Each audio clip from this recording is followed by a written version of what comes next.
You're welcome. Hey, if it wasn't for me, would you really have anything to do? I mean,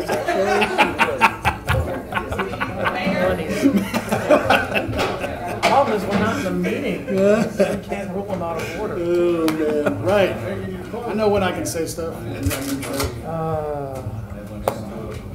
Hey, Todd, did you turn on your computer? Because it took a while for mine to update. I'm just warning you. Well, I did, and it asked me to update, and I was going to say no, but then I think it just Yeah, they don't give you the option anymore. Yeah. They know, oh, no, we want to inconvenience you for at least a half an hour. Yeah.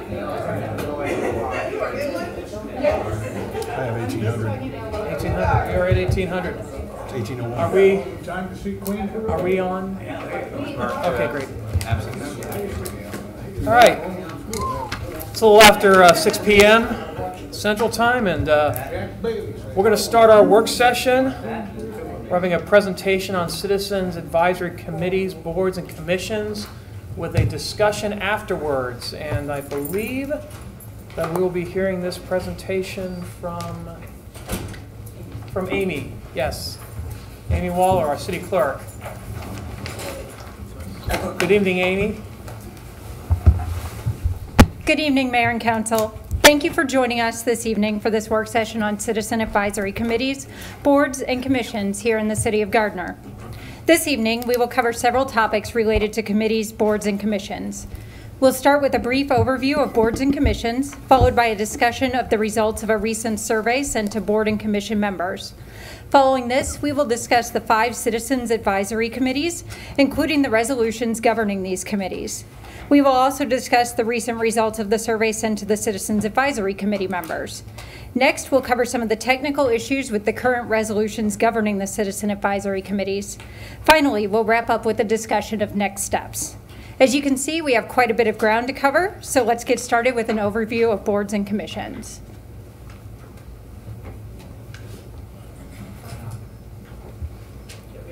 Yes, please.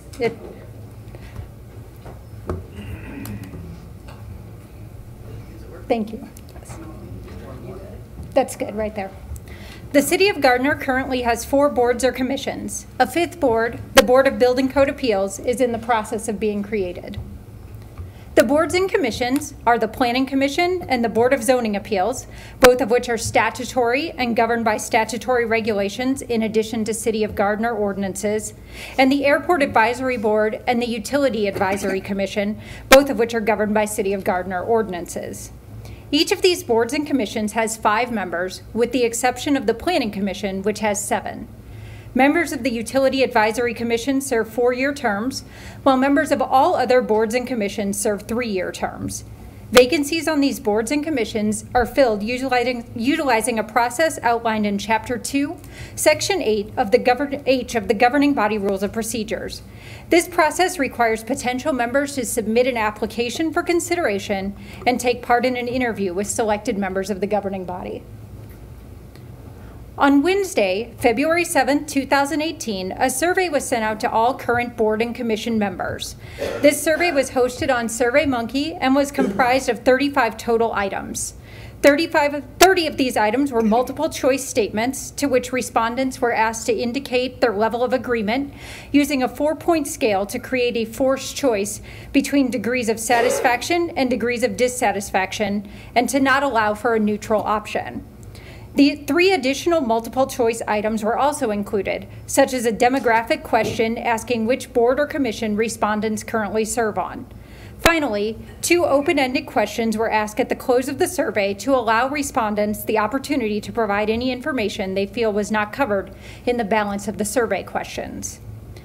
The use of multiple choice rather than open-ended statements and questions was intended to direct the focus of the respondents and provide more meaningful data. These statements were designed to be neutral in tone so as not to influence the responses. While open-ended questions alone may provide in-depth detail about a topic, the data set is generally more limited and tends to be biased toward items respondents feel strongly about. The survey items were designed to cover 7 main topics, each of which contained multiple items related to the topic. These items were based off of concerns that have been presented by staff, the governing body, and members of various boards, commissions, and citizen advisory committees. In the interest of time, we will not go into detail on all of the responses, though I can send you a copy of all of the responses at a later time. But instead, we will cover the highlights. For the boards and commissions, the survey was sent out to the 17 current board and commission members. 10 individuals completed the survey for a response rate of approximately 59%. The breakdown of the respondents can be seen in the top corner of your screen. As you can see, there was representation from each of the city's boards or commissions.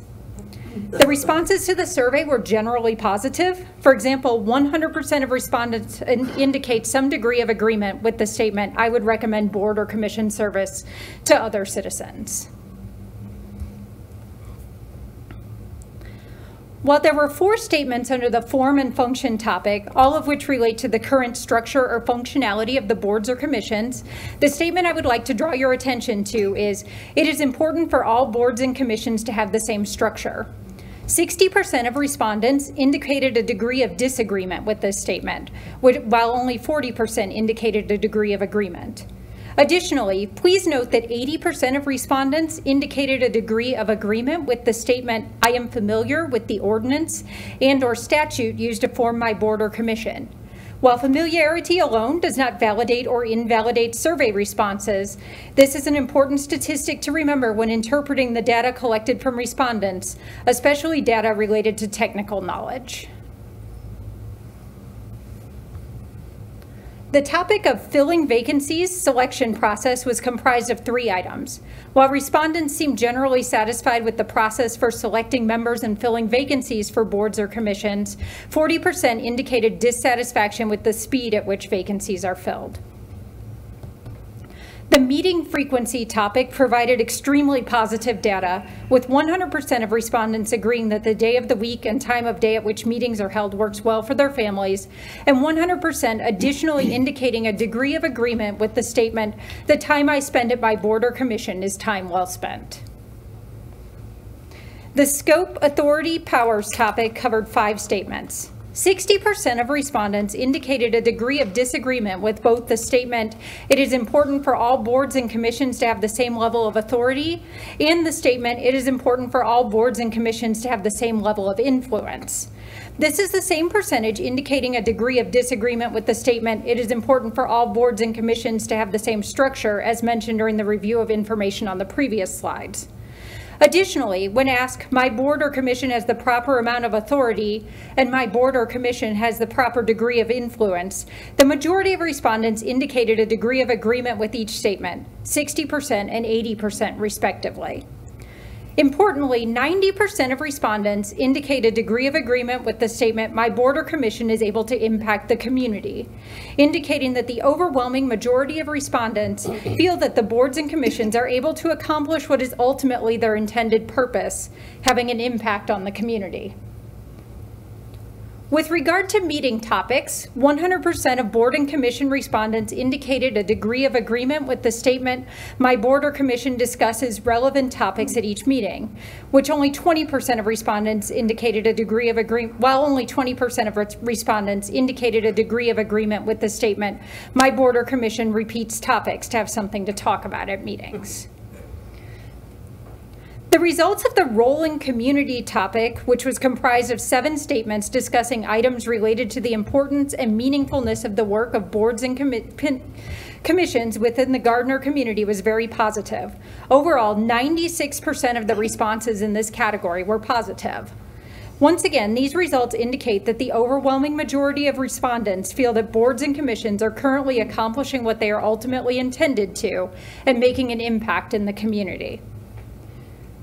The results of the communications topic were positive as well, with 80% of respondents indicating a degree of agreement with the statement, "The governing body listens to suggestions from my board or commission," and 100% of respondents indicating a degree of agreement with the statement, "City staff listens to suggestions from my board or commission." Finally, displayed on your screen are the responses to the open-ended questions. If you had a magic wand, what would you fix about your board or commission? And is there anything else you would like to tell us? I'll give you a moment to look over these before moving on to discussion on the citizen advisory committees.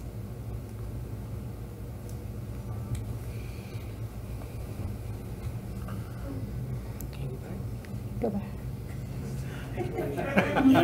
I'm a slow reader, I'm just saying.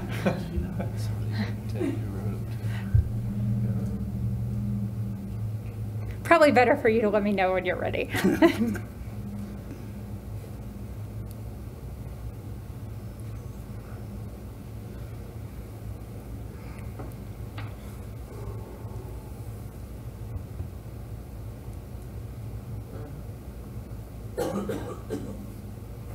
Ready? I'm good. Okay.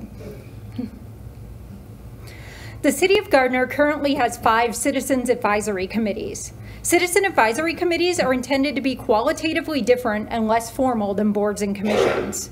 According to the identical language used in the introduction section of each of the 5 resolutions used to form the Citizen Advisory Committees, the purpose of these committees is increased citizen engagement, promotion of the City of Gardner's strategic priorities, and obtaining citizen involvement on key issues.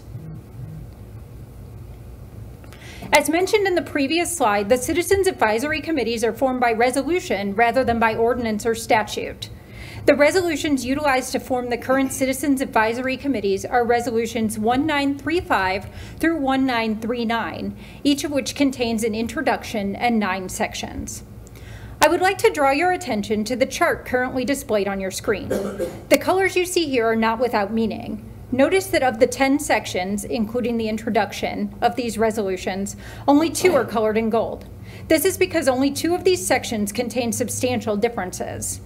While there are some minor discrepancies in some of the other sections, for example, the ADA committee gives preference for citizens with disabilities for 3 seats, and the mayor takes part in the Economic Development Advisory Committee in addition to the ex officio, all 5 resolutions are essentially cookie cutters of one another, with the exception of sections 6 and 7.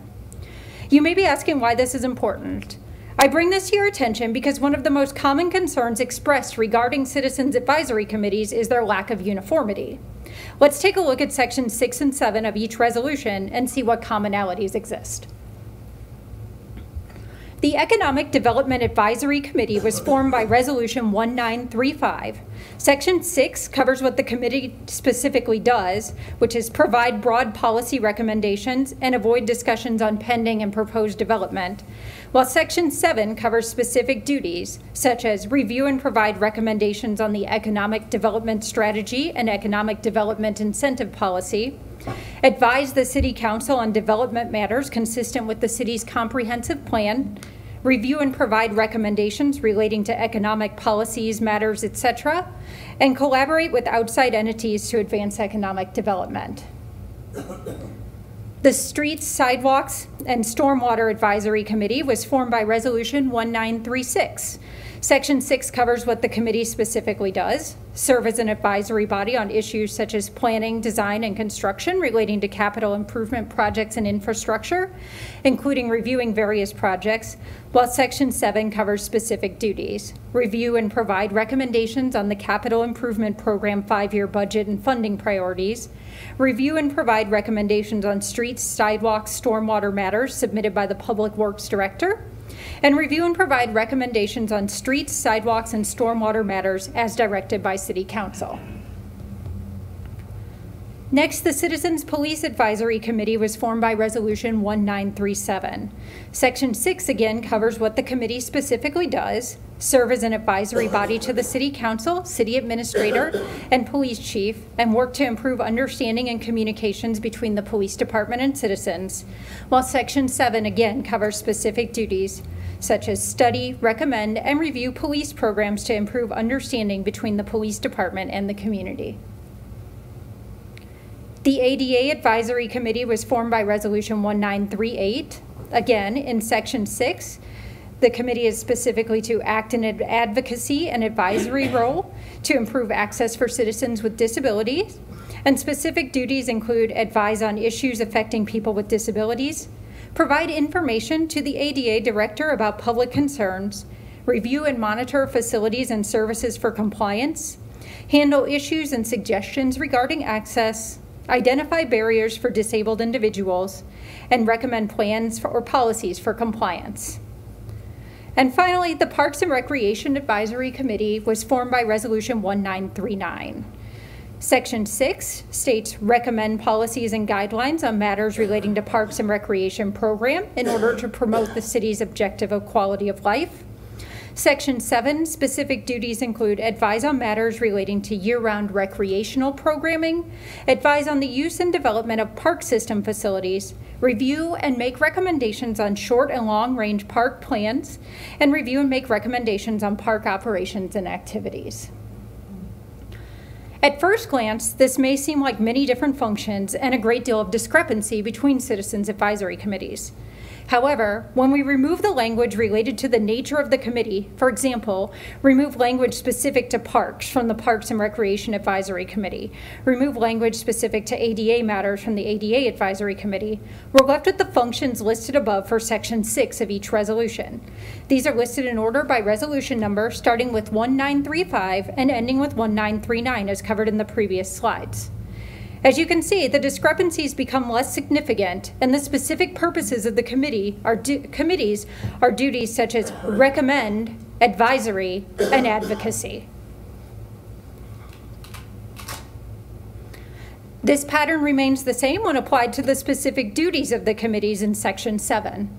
Again, when we remove the language related to the nature of the committee, we're left with the duties listed above for Section 7 of each resolution.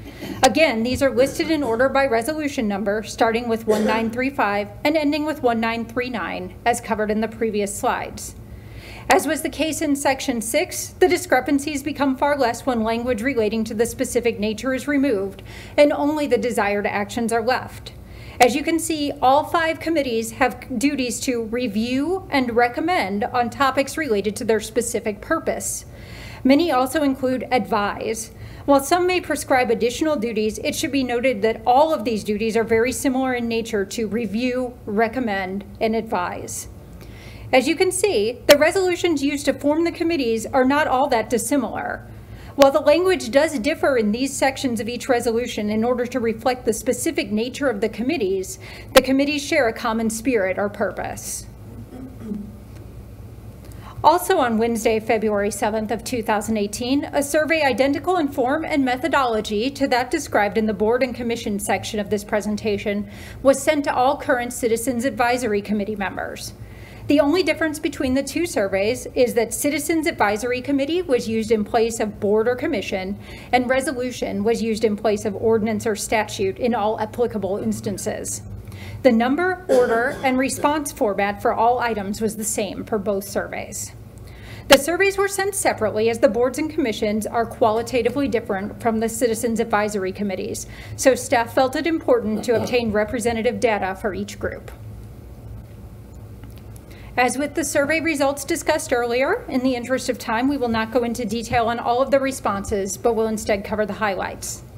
For the Citizens Advisory Committees, the survey was sent out to the 20 current Citizens Advisory Committee members. 11 individuals completed the survey for a response rate of approximately 55%. The breakdown of the respondents can be seen on the top corner of the screen. As you can see, there was representation from each of the city's Citizen Advisory Committees. The responses to the survey. Amy, I'm sorry, what was the total number of responses? We sent it out to 20 committee members and we received 11 responses overall. There were a couple of questions where we only received 10 responses, but the overall response rate was 11 for a 55% response rate. It was active for 1 week, and after that time we took it down. The responses to this survey were generally positive as well. In this case, 90% of respondents indicate some degree of agreement with the statement, "I would recommend board or commission service to other citizens." Under the form and function topic, I would like to highlight the contrast between it is important for all committees to have the same structure and the same question asked to boards and commissions. You may recall that only 40% of board and commission members indicated a degree of agreement with this statement. Compare this to the 82% of Citizen Advisory Committee respondents who indicated a degree of agreement. Additionally, please note that 36% of respondents, or just over 1/3, indicated a degree of disagreement with the statement, "I am familiar with the resolution used to form my board or commission," or my committee, I'm sorry. As stated previously, while familiarity alone does not validate or invalidate survey responses, this is important to remember when interpreting the data, especially data related to technical knowledge.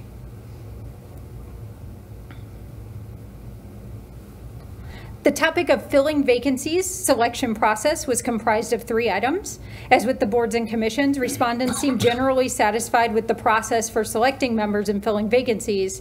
However, 36% indicated dissatisfaction with the speed at which vacancies are filled. Under the meeting frequency topic, 73% of respondents indicated a degree of agreement with the statement, "The time I spent at my committee is time well spent," as opposed to 100% for the same statement on the boards and commissions survey. The scope, authority, powers topic covered 5 statements. 82% and 80% of respondents indicated a degree of agreement to the statement, "It is important for all committees to have the same level of authority," and the statement, "It is important for all committees to have the same level of influence," respectively. This is a similar percentage to those indicating a degree of agreement with the statement, "It is important for all committees to have the same structure," as mentioned during the previous slides. Additionally, when asked, my committee has the proper amount of authority, 70% of respondents indicated degree of agreement. To the statement, "My committee has the proper amount of influence," degrees of agreement and disagreement were evenly split with 50% for each. Despite this, 73% of respondents indicated degree of agreement with the statement, "My committee is able to impact the community." Again, indicating that the large majority of respondents feel that the committees are able to accomplish what is ultimately their intended purpose, having an impact on the community. With regard to meeting topics, the results were less positive than those for board and commission respondents. 64% of committee respondents indicated a degree of agreement with the statement, "My committee discusses relevant topics at each meeting," while 60% of respondents indicated a degree of agreement with the statement, "My committee repeats topics to have something to talk about at meetings."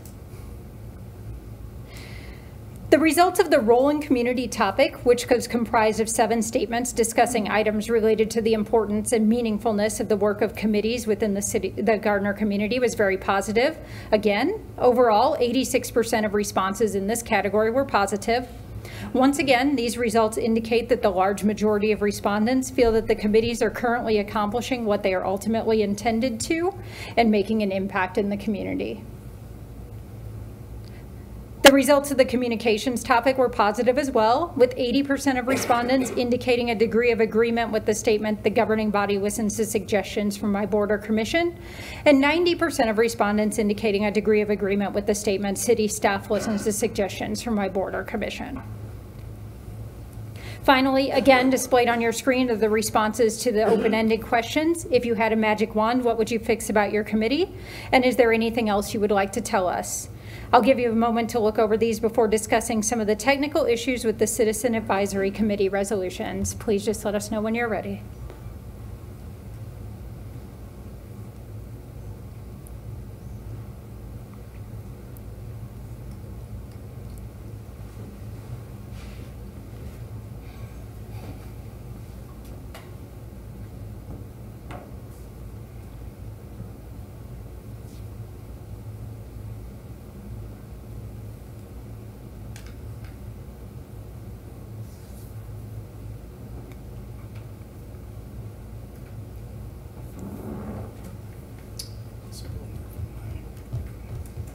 I noticed that.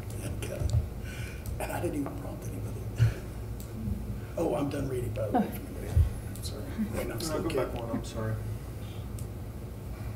I was distracted. It's easy to do.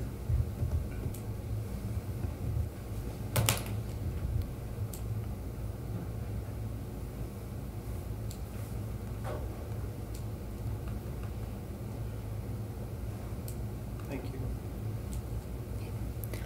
While we have gone over what makes the resolutions forming the Citizen Advisory Committee similar, as well as the survey results for the Citizen Advisory Committees, which were generally positive and indicated a preference among committee members for this similarity, there are still some technical issues with the resolutions used to form these committees that need to be resolved. Filling vacancies. There is nothing in the resolutions concerning how to appoint committee members to fill vacancies. Section 3 in each resolution outlines how committee members are initially chosen, while Section 4 in each resolution mentions only the length of appointments made to fill vacancies, but neglects to mention the process for filling vacancies. Past practice has been to allow the governing body member who made the initial appointment to fill a position in perpetuity as positions are vacated. This has worked up until this point, as the previous governing body has been in place the entire time the resolution was in existence. This clearly undermines the spirit of each council member owning an appointment in order to ensure equal representation on the committee, as the current governing body will not have full representation on the committees until late 2019, should all current committee members serve out their terms. This will be just prior to the seating of any new governing body members elected in the next election cycle, and will continue to be an issue so long as there is turnover in the governing body. The solution to this is to create a section specifying how vacancies are to be filled. Staff studied 7 municipalities, including Lenexa, Olathe, Overland Park, Prairie Village, Shawnee, Topeka, and Wichita. In all cases but one, Wichita, the mayor appoints and the council affirms. Staff would like to propose the following system for Gardner. The creation of any new citizen advisory committees can remain virtually the same. Each council member appoints an individual. The candidates are voted on as a slate. So that would be for if we created a new committee. When there is a vacancy, the mayor will request a nomination from each council member to fill the vacancy. The mayor will then select a candidate from these nominations. The candidate will then be placed on the consent agenda for council approval. Timelines and other practical details would be spelled out in the resolution as well, but this would speed up the process significantly. This also adds an extra layer of council input to the process, making it council nominates, mayor appoints from council nominations, council approves. Section 5 of Resolutions 1935 through 1939 states a quorum of the committee is by a majority of the committee. All citizen advisory committees currently have 6 potential members, so a quorum is 4. It appears that 6 was the number selected in order to allow each governing body member representation on the Citizen Advisory Committee. While discussing as with discussing the filling of vacancies, this becomes invalid when there's governing body turnover. The number of Citizens Advisory Committee members could potentially be reduced to 5. This would reduce quorum requirements to 3 rather than 4, and would provide an odd number for voting purposes and create less potential for a tie.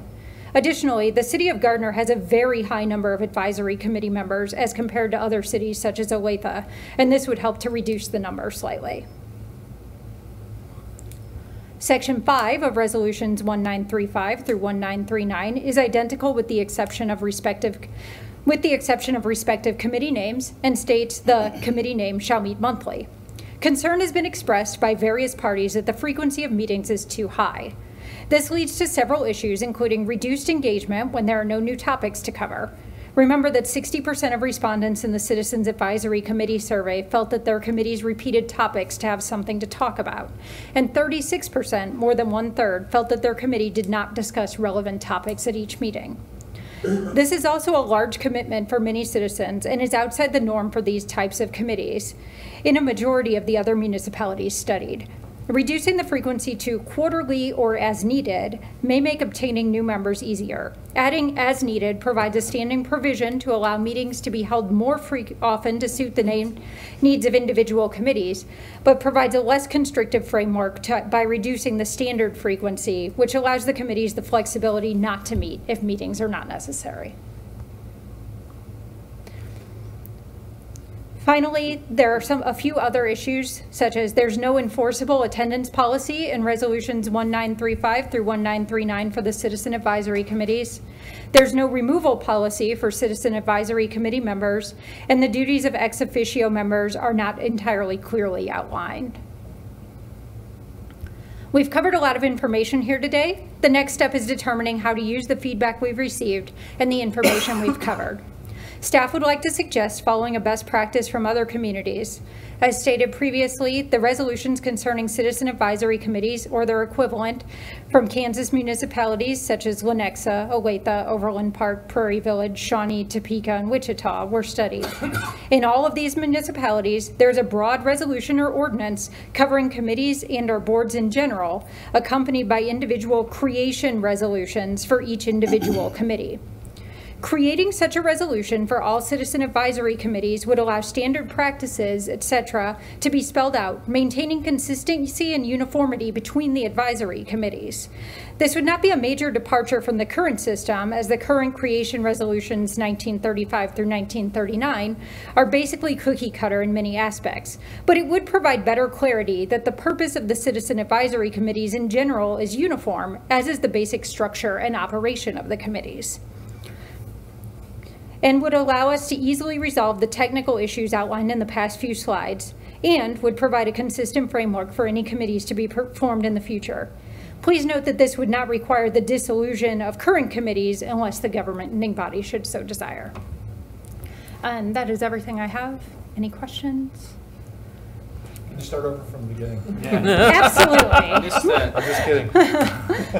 Thank you for the very comprehensive presentation, Amy. I appreciate that, effort, very much so. Okay, so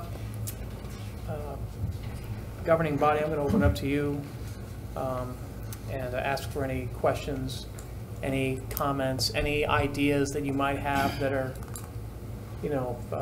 that are in addition to what we've already been laying out. I think there was someone actually spoke not too long ago about allowing the committees to elect their own chair, which was not involved in this discussion, but I think that was also talked about, having a chair and a vice chair elected from the body of the committee that are the voting members. So, yes, Mr. Walden. What does staff think about if you change the meetings to quarterly or as needed? Who's going to determine the as needed? I understand with boards and commissions, there's typically business every month, so that's not an issue.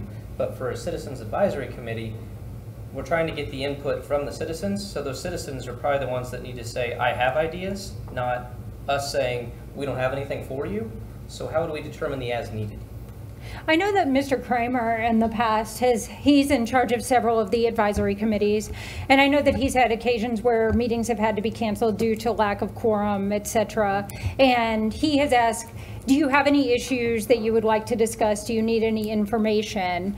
And receive few, if any, responses on those inquiries. But perhaps that could be something that we use as an inquiry tool to say, okay, do we need to meet more frequently? And kind of do a test and adjust period. Is the quarterly working? Do we need to shorten it? Do we need to lengthen it? And use an inquiry such as that to make that determination. Well, I think that kind of comes back also to that whole situation of having a chair. Absolutely. Elected from your voting members. That chair would interface with the staff member, right, and would determine what the agenda topics would be, and then would make the determination as to when there would be a meeting required. That, that way the citizens committee itself has the ability to call a meeting, when they have something to discuss. I know the chief he did kind of the same thing. He'd just send out a thing saying, hey, we don't really have anything. Is there something you want to bring up? Or, and then we'd just have a meeting if somebody really had something pressing. So, yeah, I think quarterly at this point would be plenty. Yeah, I mean, there's not a lot to dig into right now, so yeah, unless we change something. Well, I think the only two committees that you would have a problem with quarterly is probably going to be EDAC. EDC. Yep, Economic Development Advisory Committee and the Streets, Sidewalks, and Stormwater Committee when they're considering projects, because they do have they do have some input into funding from the standpoint of the sales tax. So that might be a little different. So if we switch it to quarterly, and it sounds like most of the committees that would make sense, but then chairman or somebody else determines we need to have another meeting, then are we going to have a problem with scheduling? Are we going to start filling those dates and time slots that we currently have slated for them? I don't know that we really fill them with much else in the evening that's city business outside of what those committees and commissions are. In fact, it would probably free up a lot more time because you're not having to have the multiple committees meeting, some over there and some over here. Right. And I agree. Yeah, there are different times, different days, different locations. Yeah. Yes. So, If you can call them that, how come you can actually schedule it and make it easier for people to attend? go ahead. I had a question on the nominations, where the mayor will ask for nominations from the council. Now, is that going to be asking for nominations as we see fit, or is that you must bring back one nomination each for, because that's where it kind of got to me, like, I don't know. I think I actually have a thought on that. Oh, go Okay. ahead. You that's- So I was thinking maybe what we need to do is have it where it's a rotating kind of a system where, okay, we have it set up where there's going to be the 5 council members. Sorry, you don't get this. I know, I don't. Okay. So That's the whole point of this. we're- I don't. Right. know the We ability to just appoint. like, okay, we start over there and we just figure out a system, and then it just goes, okay, so you're going to provide one, Mark, and then the next one's going to be Todd, and then the next one, then Steve just kind of goes, hey, here you go, and that way it just eliminates us bringing 20 people in here. And so if we can find that one person for that one position, just on whatever one's available next, and that way it's just completely random on who gets And I'm in trying, there. yeah, and I think one of the reasons why we did it was we were trying to be equitable with it. Right. And understanding that there was a concern about, well, if you don't take this person's, or if you're always taking this other person's recommendations Right. or nominations, how is that going to skew the board? And so that was one of the things we kind of struggled with when we were talking about it.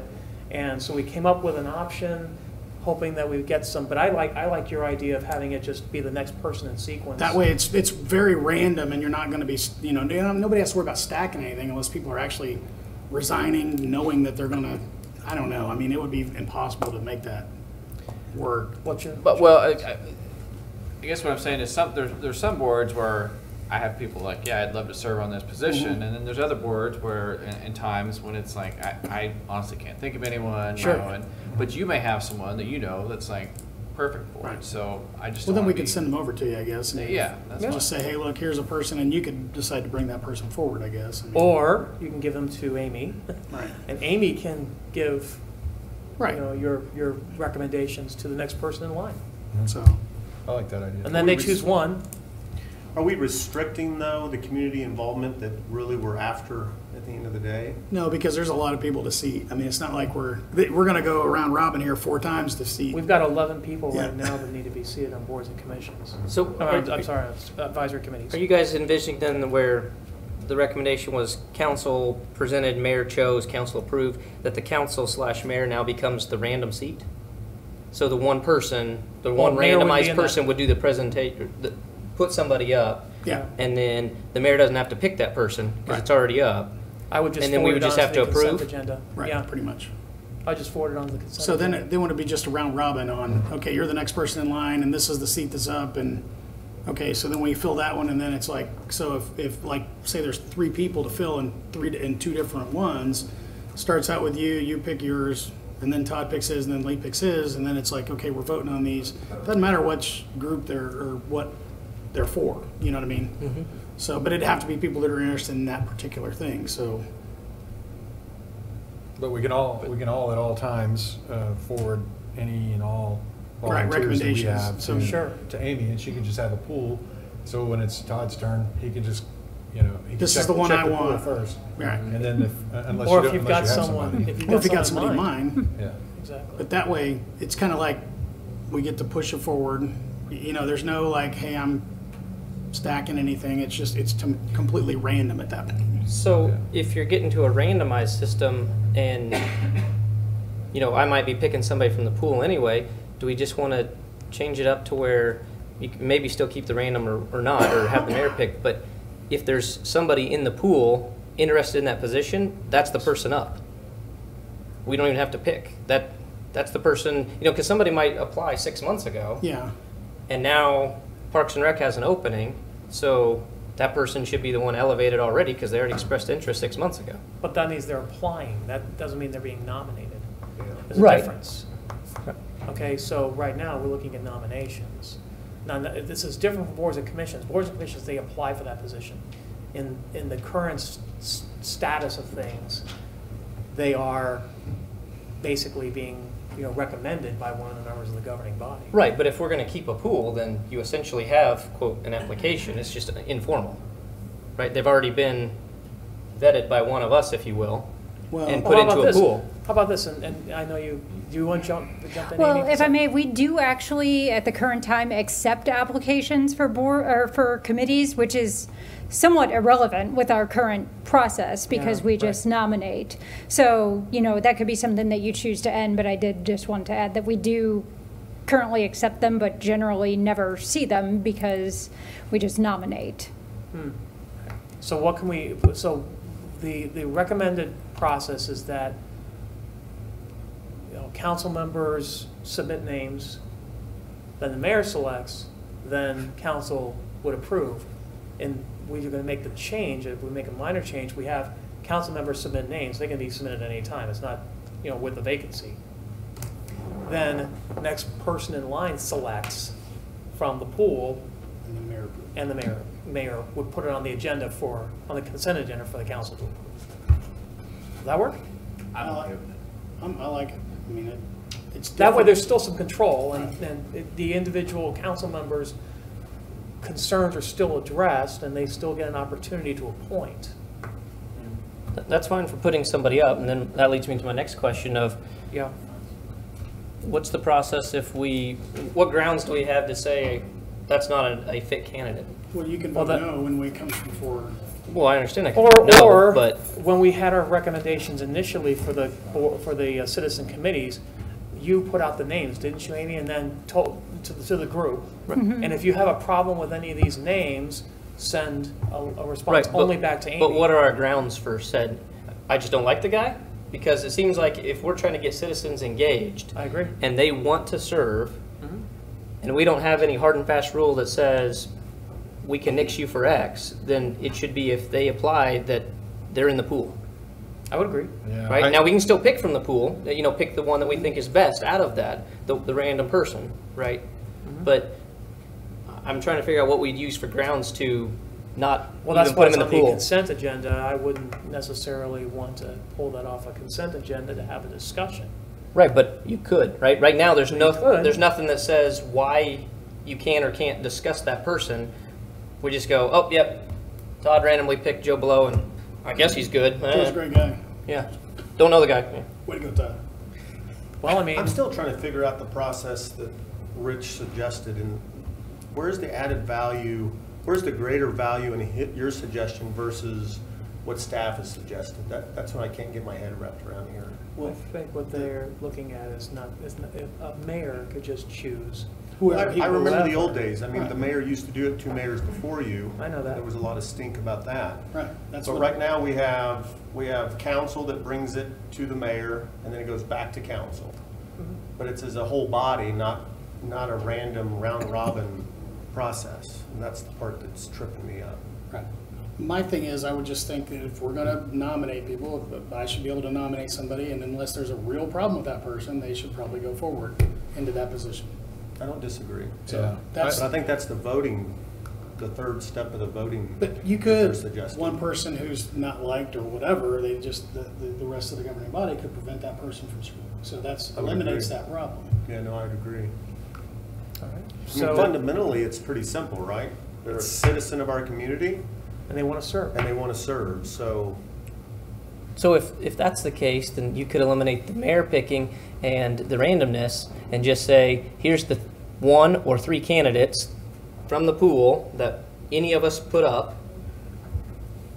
Let's vote on which one we want out of those 1 or 3 or whatever I it is. wouldn't want to go that. Yeah, you don't want to do that in an open forum. though. That's- Select one, Yeah. bring them forward on the consent agenda. It just goes through.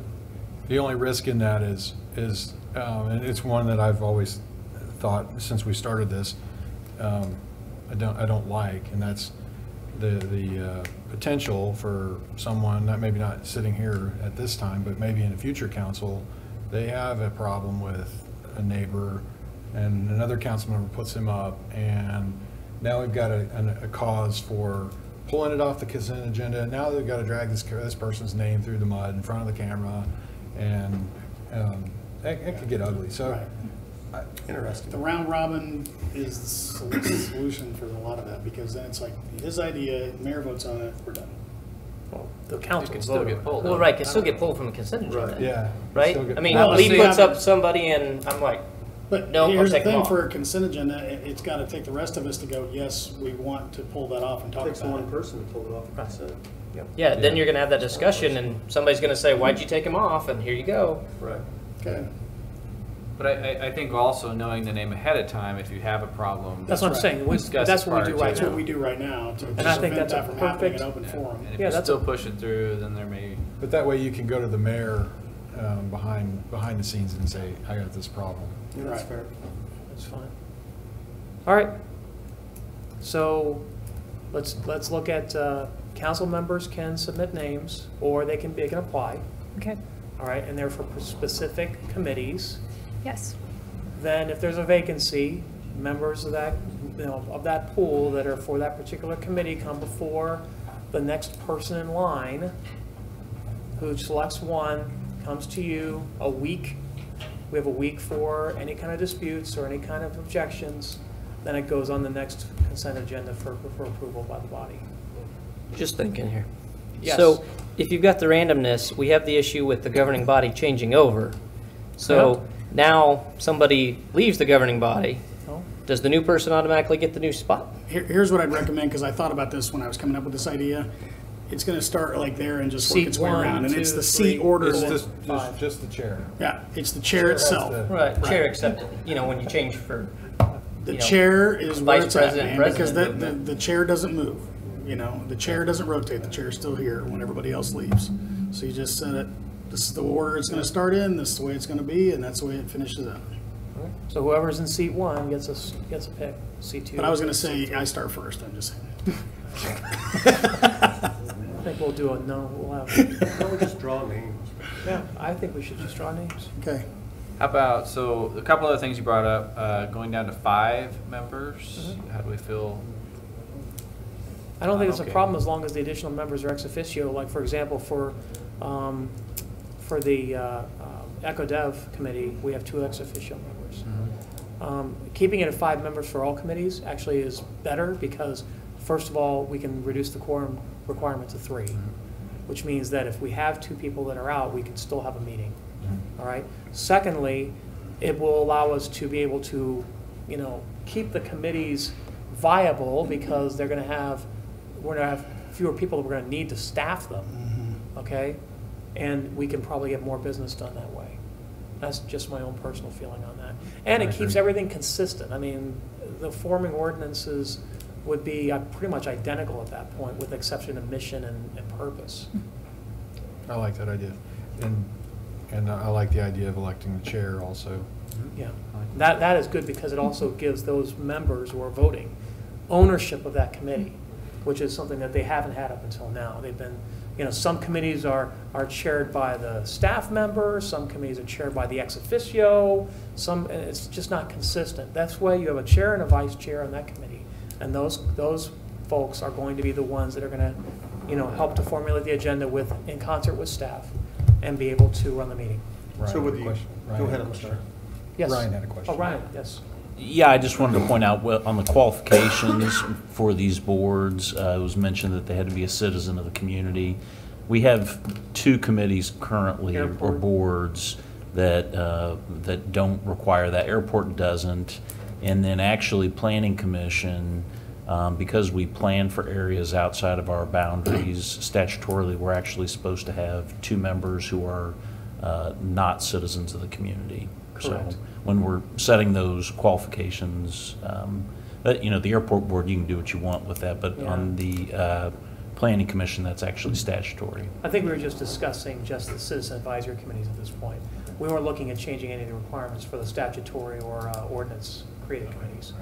But we did have a question about, someone had discussed this, about some of the committees for the advisory, which is, there was a discussion item on one of those that said, if you are not a citizen of the community, like you don't live within the city limits, but you do a substantial amount of business within the city, you own a business or you spend a significant amount of time and effort in the community, invest a lot in the community, should you be allowed to be on a citizen advisory committee?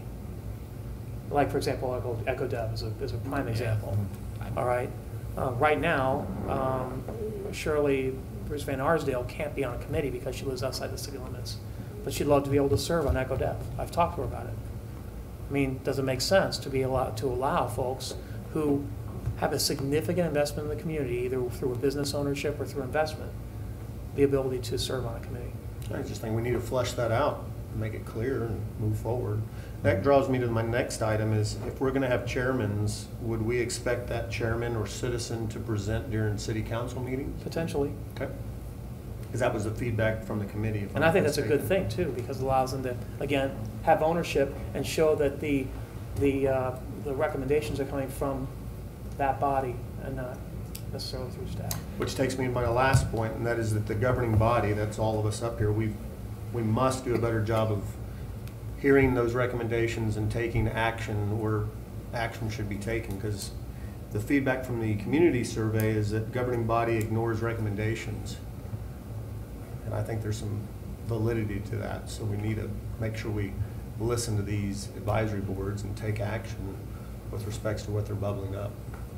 Well, we still have to do what we feel is best for the city since we're the elected. No, I don't disagree, I'm just, Why do you feel that it's better to have one of the citizens do a presentation? I feel like that'll draw it out when you already have staff giving you information and telling you the recommendation, if it's not on the consent agenda anyway, and can pass that on. I mean, obviously it's better for that person to get experience out here, blah, blah, blah, but are we gaining anything from a time perspective or anything additional that that staff member wouldn't be providing?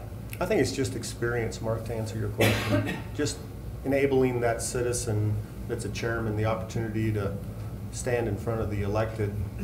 Say this is why we did what? Yeah, and then lean on the content expert being the department head for any operational questions and answers, but just the front end of talking about, or I'm sorry, presenting the recommendation, I think is the feedback that I get at least. But I don't that's think only, I don't think that's ever been prohibited or forbidden or anything. It's Never been a it's never been framework on it. it's never been a subject of discussion. And I can't tell you how many of the people who are on that, I would not want this like to be mandated, because there are a lot of those people who No, might no, be no. chair. No, there's no mandate to. Right, like just, I'm comment. just saying, there are a lot of people that would be Opportunities, chair if you that would not want to come up and speak, so therefore they would not become a just an chairperson, opportunity. just to. I think you mentioned it. Would they have an opportunity to present? And I think that depending on the committee, there may be an opportunity to present. But no expectation. But no expectation. No, it's Yeah. not going to be a requirement that they Yeah. present. but only for the advisory committees or for the boards and commissions as No, well? this is advisory committees, just citizen advisory committees. That's all we're talking about here.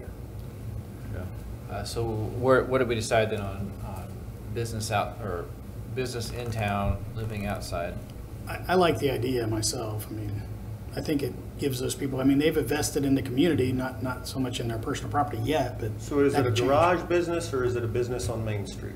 I mean, Well, I if they have a think garage business, they have a house.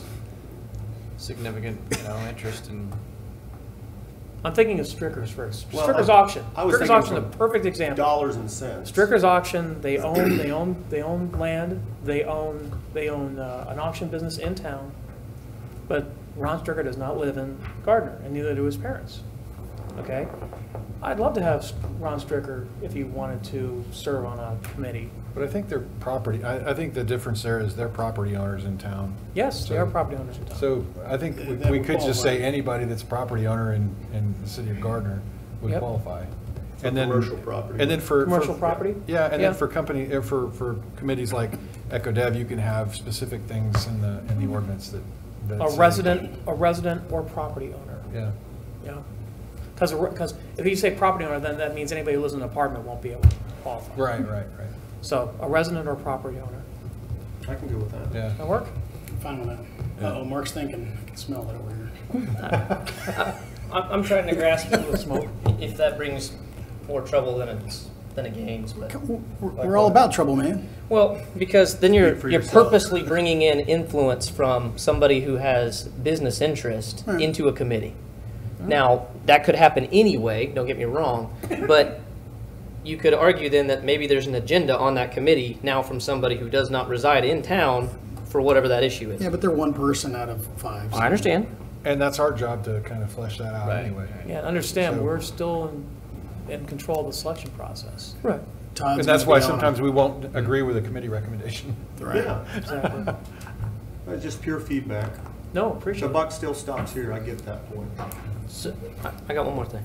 So if we reduce the number of members to 5, which I like, the committees that already have an opening, fine, we just eliminate it, right, probably. But if there's one that has 2 missing already, let's say there's only 4 there, and we're filling one, is that going to change dates as far as current tenures or how we have, some of them are staggered. So how are we going to adjust that in the cases that it needs to be? I think what we'd have to look at is how we wrote it in the main resolution, like how we would create it at first.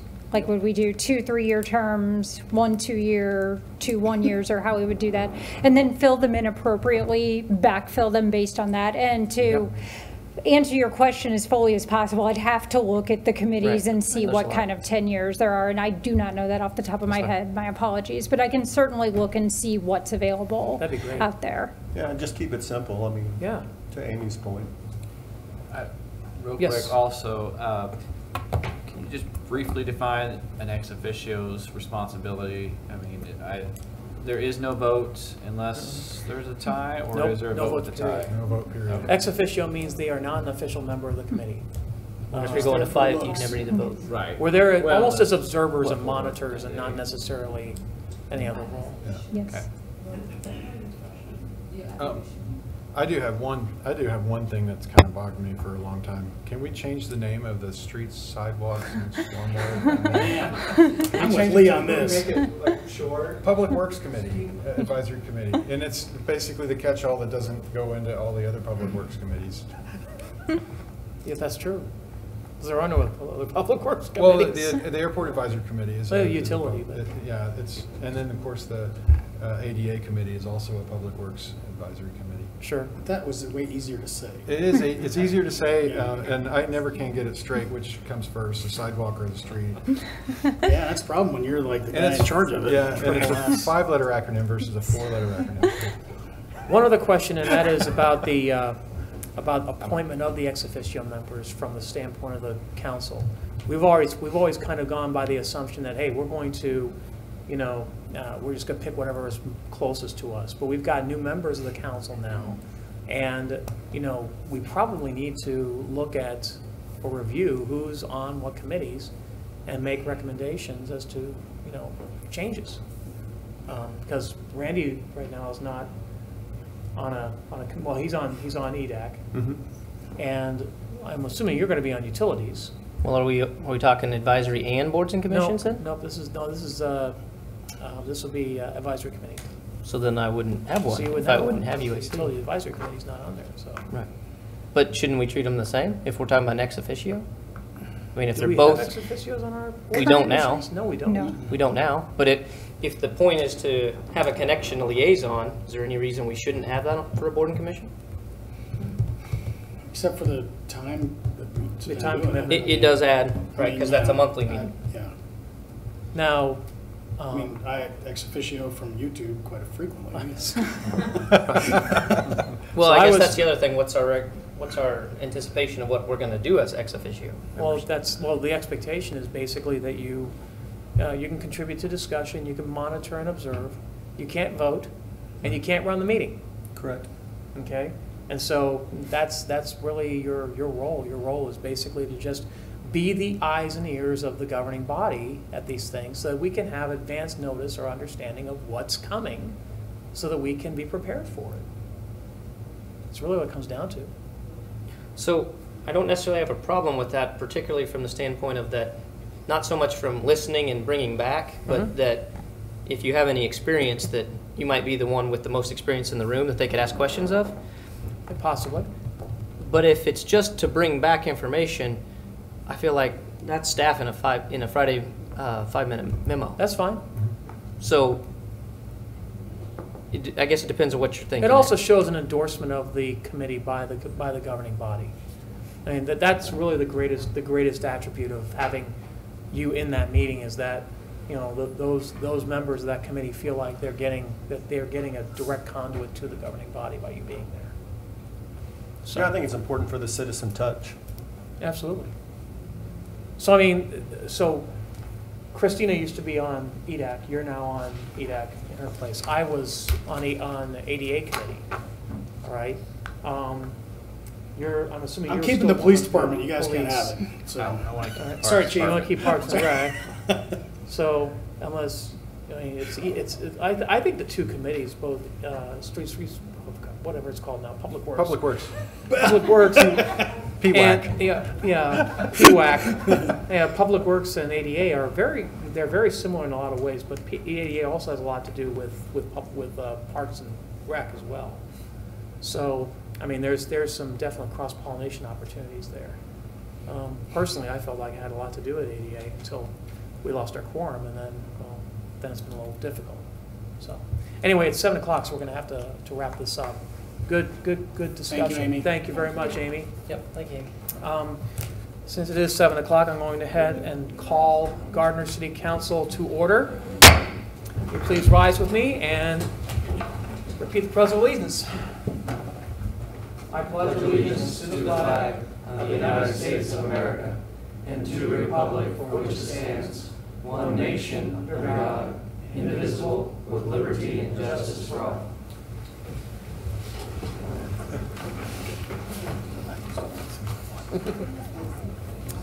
All right, well, welcome to Gardner City Hall and the Gardner City Council session for Monday, February 19th.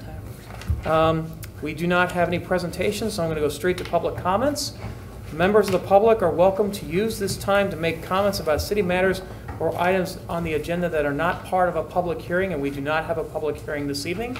So if you'd like to address the council, please stand, approach the podium, give your name and address for the record, and be heard.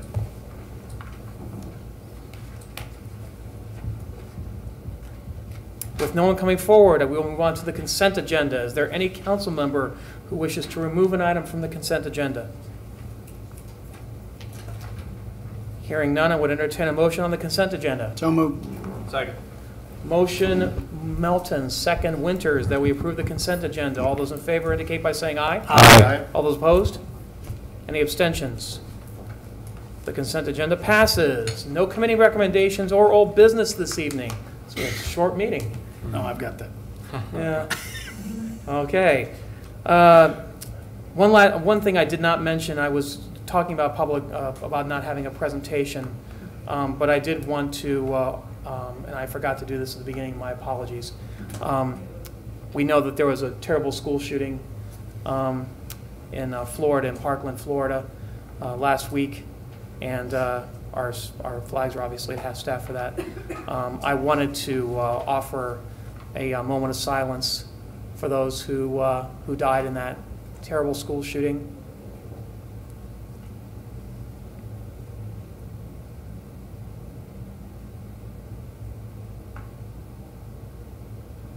Thank you.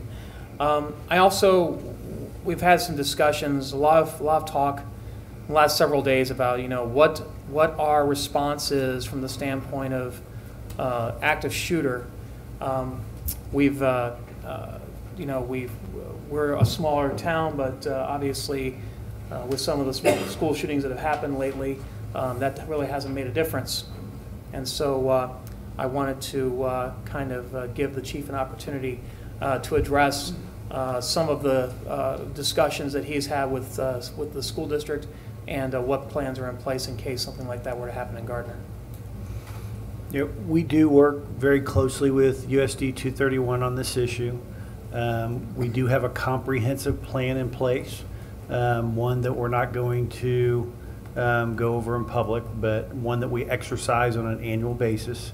And I'm confident that we are as prepared as possible in this city to respond. I've been in contact with Pam several times over the past week.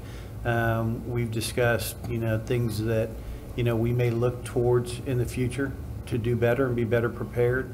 But again, I'm confident that we're as prepared as possible given the environment we're in. Great. Thank you so much, Chief, and we appreciate the work that you do to keep our kids safe in our community. Thanks again.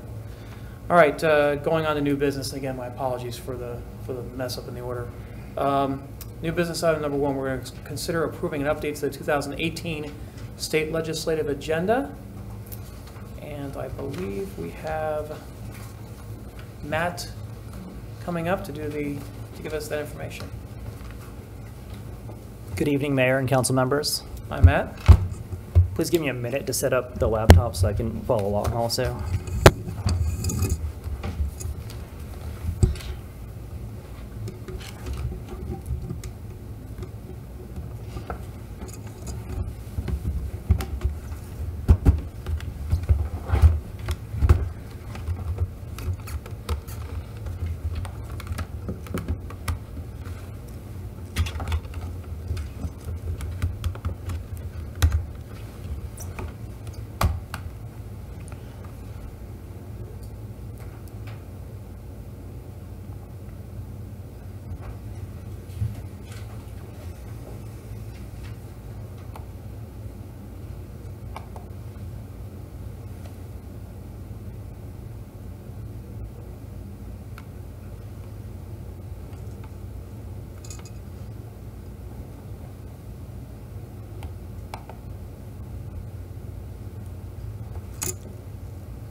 We're experiencing some technical difficulties with the monitor, so that's why I'm using the No, laptop. that's fine. Take your time, Matt.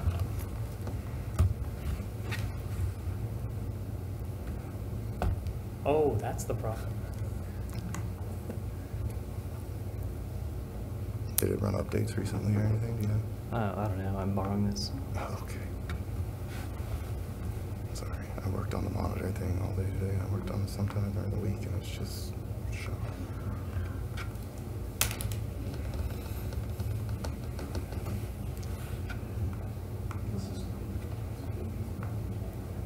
Is it on a flat thumb drive or is it? Thank you.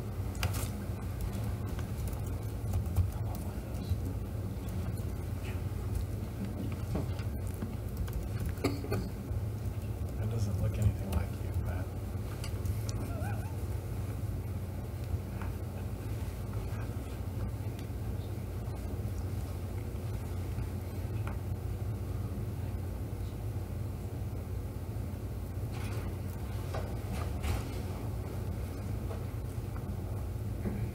That's one of the apples. He's a better avatar than that. I got the same avatar. Oh, yeah, default Windows, I got the same. just default Windows 10. It's very gender neutral. You gotta have that anymore.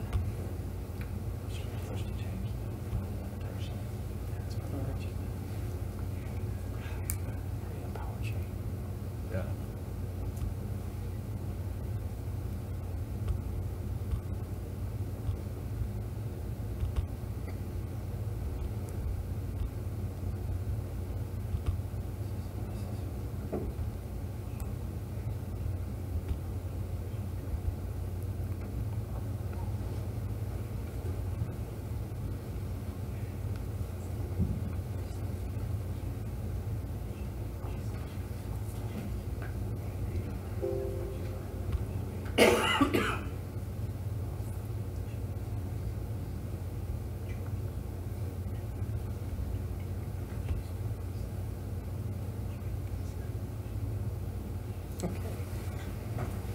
Okay, thank you for your patience.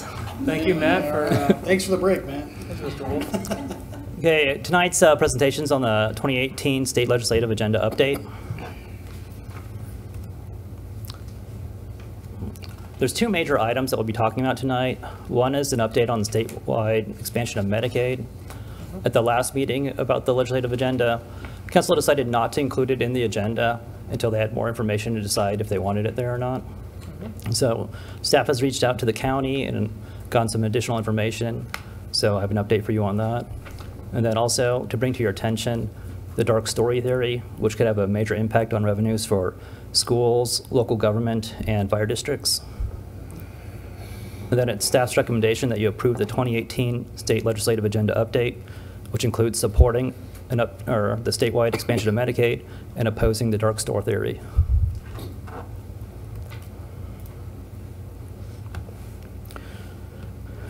So the current issue with the status quo for Medicaid right now is there's a lot of people that can't afford medical services, but they also don't qualify for Medicaid. So essentially local government picks up that bill. And they're already incurring those costs. And in 2017 alone, there's over $8 million in uncompensated care for Johnson County Mental Health and over $2 million for MedAct.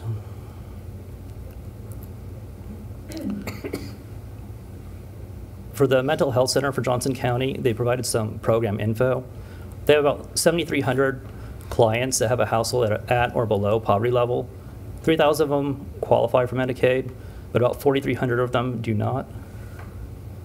And the average cost for Medicaid payment per client is about $1,800.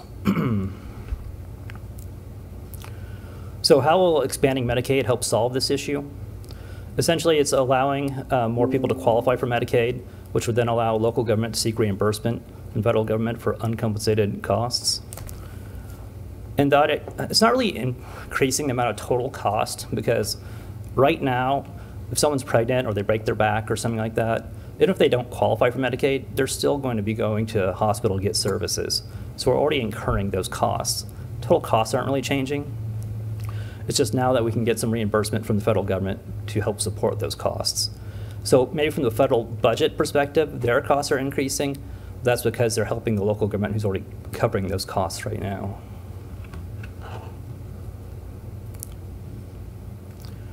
And the county provided some revenue estimates.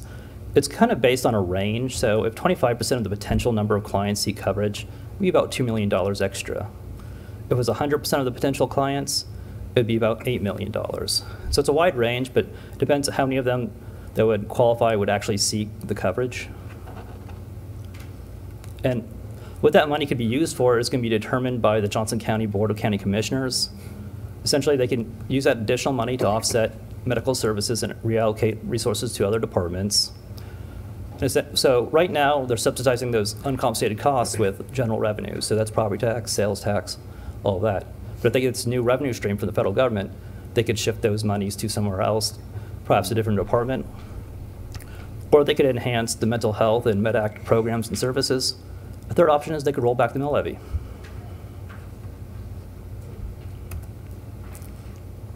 The next legislative item is the dark store theory.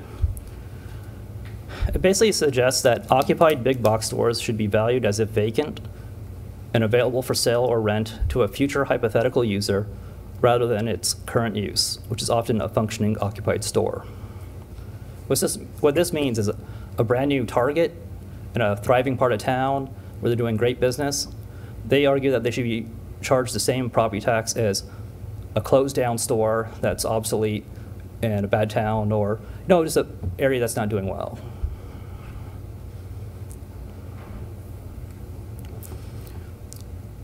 And there's two real major components to this also. Is one, they want you to focus on the future sale of the property, not its current value.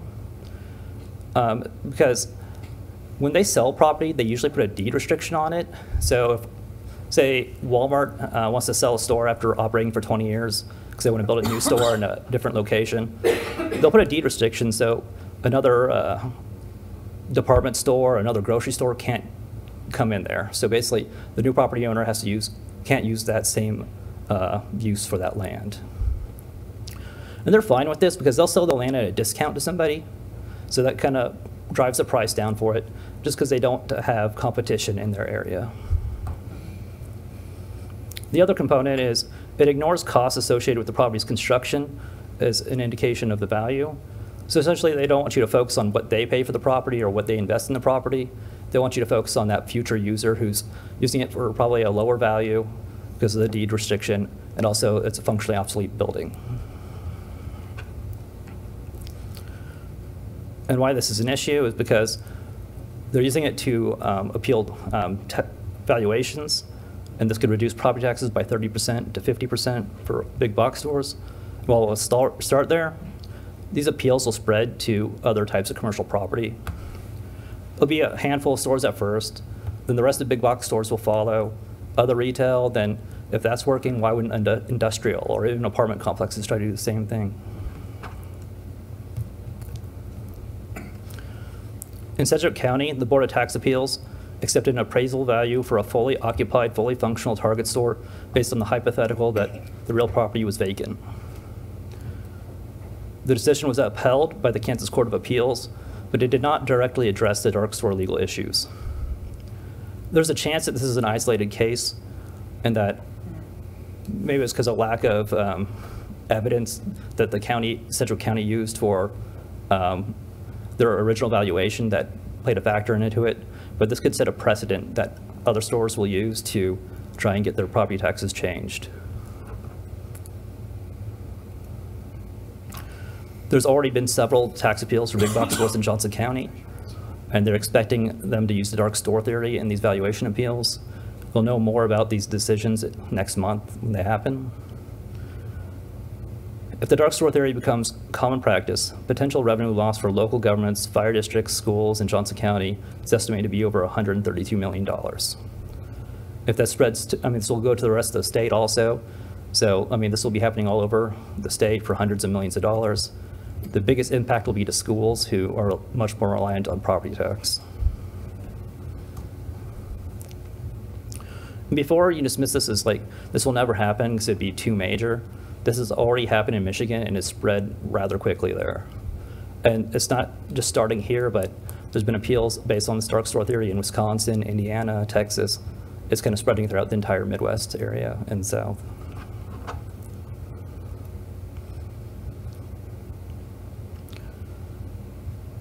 And so what are we going to do about it? If the Board of Tax Appeals accepts the dark store theory, Johnson County is preparing to appeal the decision. They have a litigation strategy. They're focusing on that. There's also going to be a joint legislative effort between schools, counties, fire districts to try and get legislature to maybe change or clarify some definitions on how the tax appeals works and just try to prevent the acceptance and spread of the dark store theory in Kansas.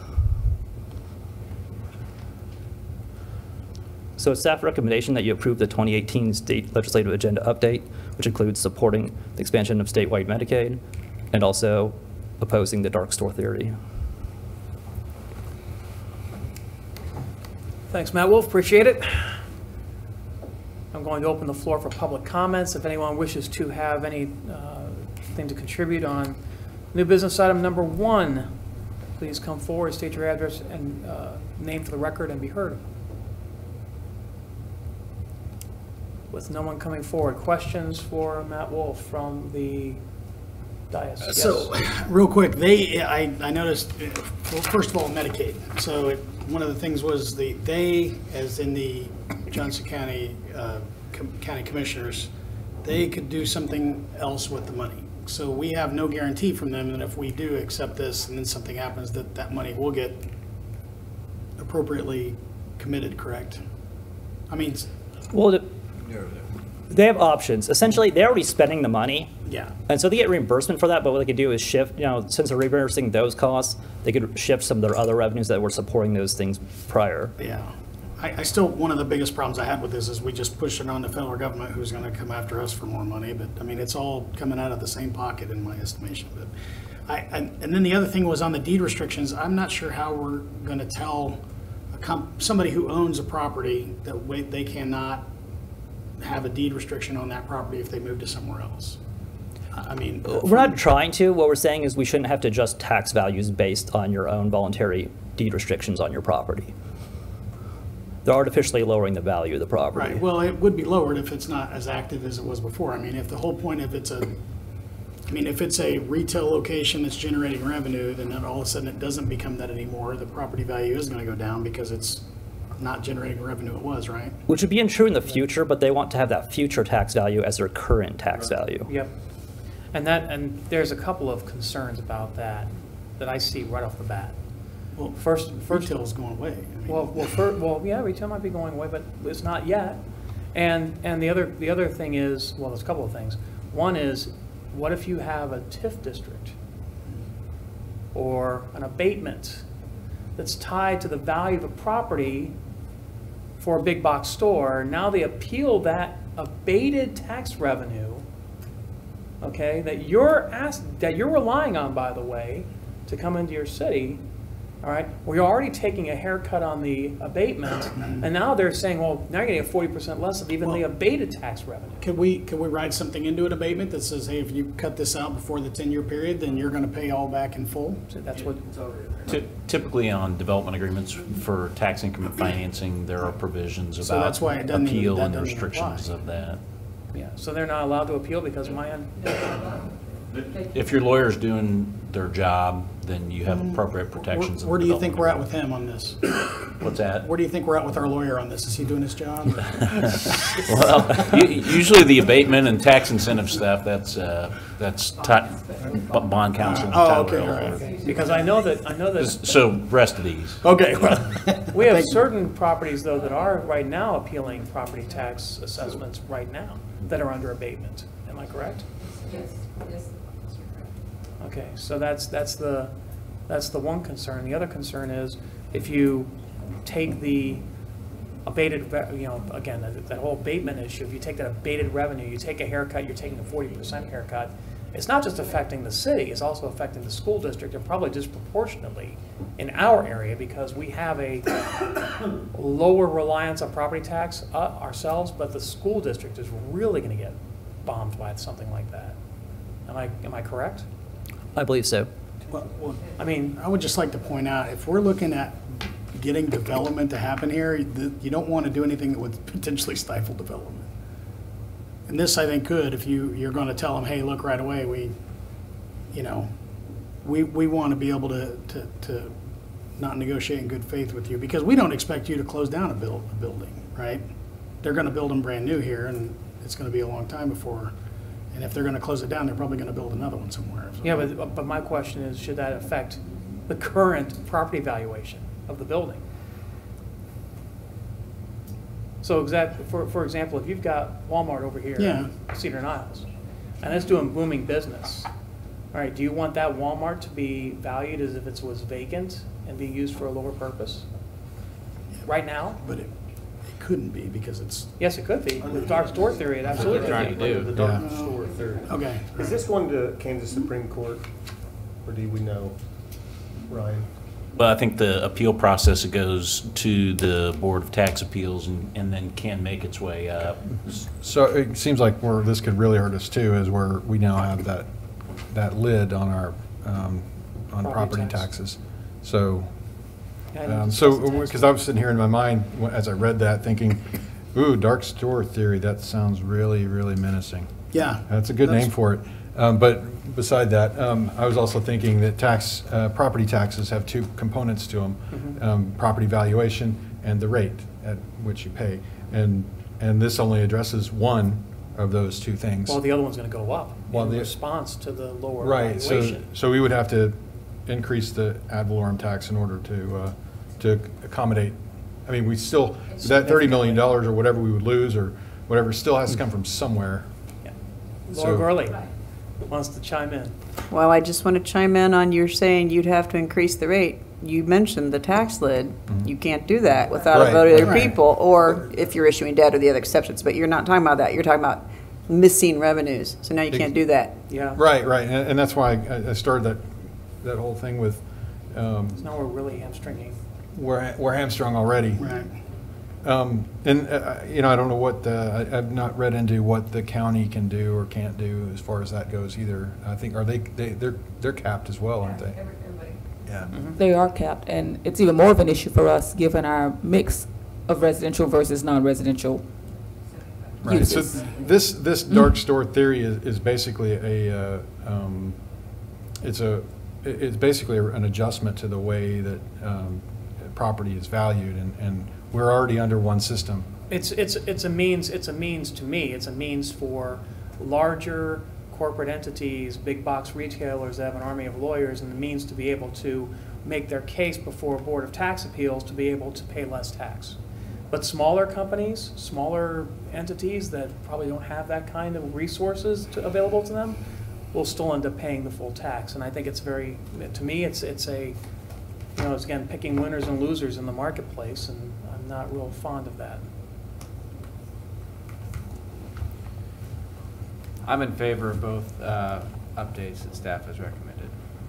So.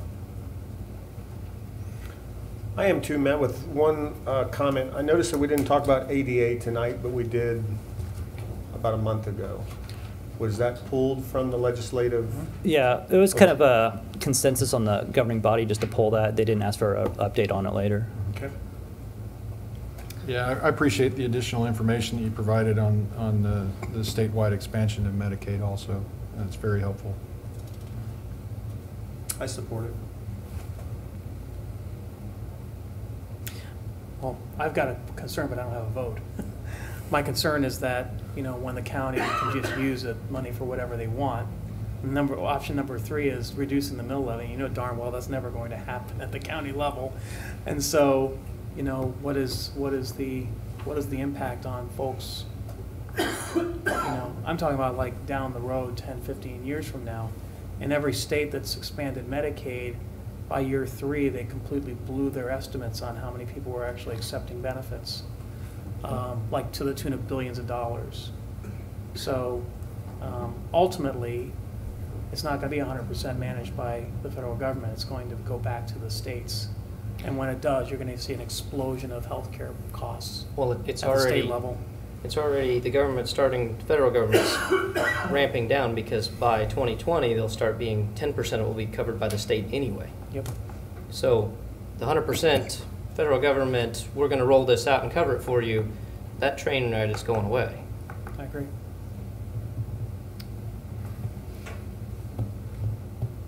I didn't hear anybody say that they are in favor of dark stores. So No. I think we probably are against that. I'm not sure everybody stands on the expansion of Medicaid. I'm against it, so I don't know what everybody else is thinking. I guess I want to think that it could mean that somebody that wouldn't otherwise get mental health care might get mental health care. In the short term, you're absolutely right. Yeah, and in light of what we're facing through Florida, they're talking about mental health care, and you know that young man may have needed some help. So I mean, to bring it a little bit closer to home, that's something that I can support, because I'm not interested in regulating guns. Yeah, that's a tough one. It shows. Go ahead. No, I was having to say. I was doing a little bit of research and pulled up an article that talks about the bipartisan support in the Kansas legislature on it already. It's one poll that they did. I mean, the general process and original reasoning for Medicaid to help the poor and those account themselves, I don't think anybody's going to go against that. Mm-hmm. But as Steve already pointed out, sorry, Mr. Mayor,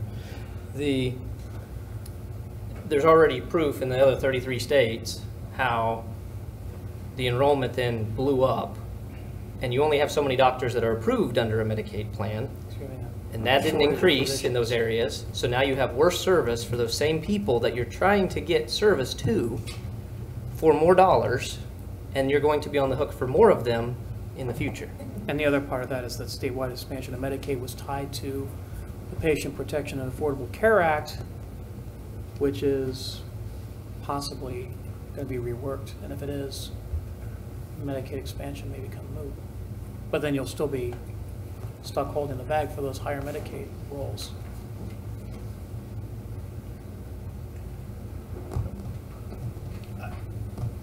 As far as I'm concerned, the federal government's getting enough, and they're spending way too much, and need to rectify that before we send more money or ask for more back here. So same thing with the county, same thing with us.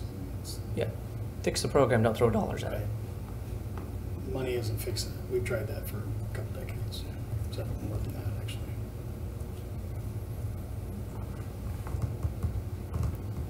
All right. So what's the consensus, gentlemen? You want to vote them separately, or it doesn't sound like we're all in agreement on all of them? Well, it sounds like we've got unanimous consensus on Dark Store. Yeah, dark stores sound bad. So I think we need to have a discussion and a consensus. Did you come up with that, Matt, or is that somebody else? Statewide expansion No, of someone else did. Medicaid. Huh? Someone else came up with it. Oh, okay. I'll start from my left, Mr. Gorsuch. Include or exclude? What, I'm sorry? Medicaid, the Medicaid. Include. Include. Exclude. Lee? I'm really torn. Be more indecisive. Yeah, I'll say Who'd have thought, man? yeah. I mean, it's like it's a serious YouTube moment here. Want me to come back to you? Yeah, come back to me. All right. Todd? Exclude. Lee? I knew this was going to happen. You want a quarter? You know, at the end of the day, this is just our advice to the state on what we think they should do. That's They're going to correct. do what they're going to do. So I don't see the harm in supporting it. So I'm going to go with include. All right. So we've got inclusion. So that means we have a, do we have a motion on the state legislative agenda? So move. Second. Point of order. Oh, yes. We didn't discuss dark horse, or if we did, I missed it. I'm sorry, what? Dark horse, I apologize. Yes, Dark yes, store. Dark Store is We're all for unanimous. that. Okay. Unanimous Yeah, for that strike it, one yeah. item. That's why we went straight to the Medicaid, so. So we have a motion, Moore, second, Melton, that we approve the 2018 legislative agenda. If there's no other discussion, we'll proceed to a vote. All those in favor indicate by saying aye. Aye. All opposed? Any abstentions? Motion carries. Thanks, Thank Matt. you. Thank you for the civil discussion. I appreciate that. Council updates. I'm going to start with Chief. I don't have anything. City Clerk. No, sir. By the way, great work on the presentation again. Thank you, sir. Laura Borley, Finance Director. I do. It came up in the last Justice Center meeting. In the project, they're not, Michael, it's Michael and Chief and I all know about this. Okay. In the project, this is council policy.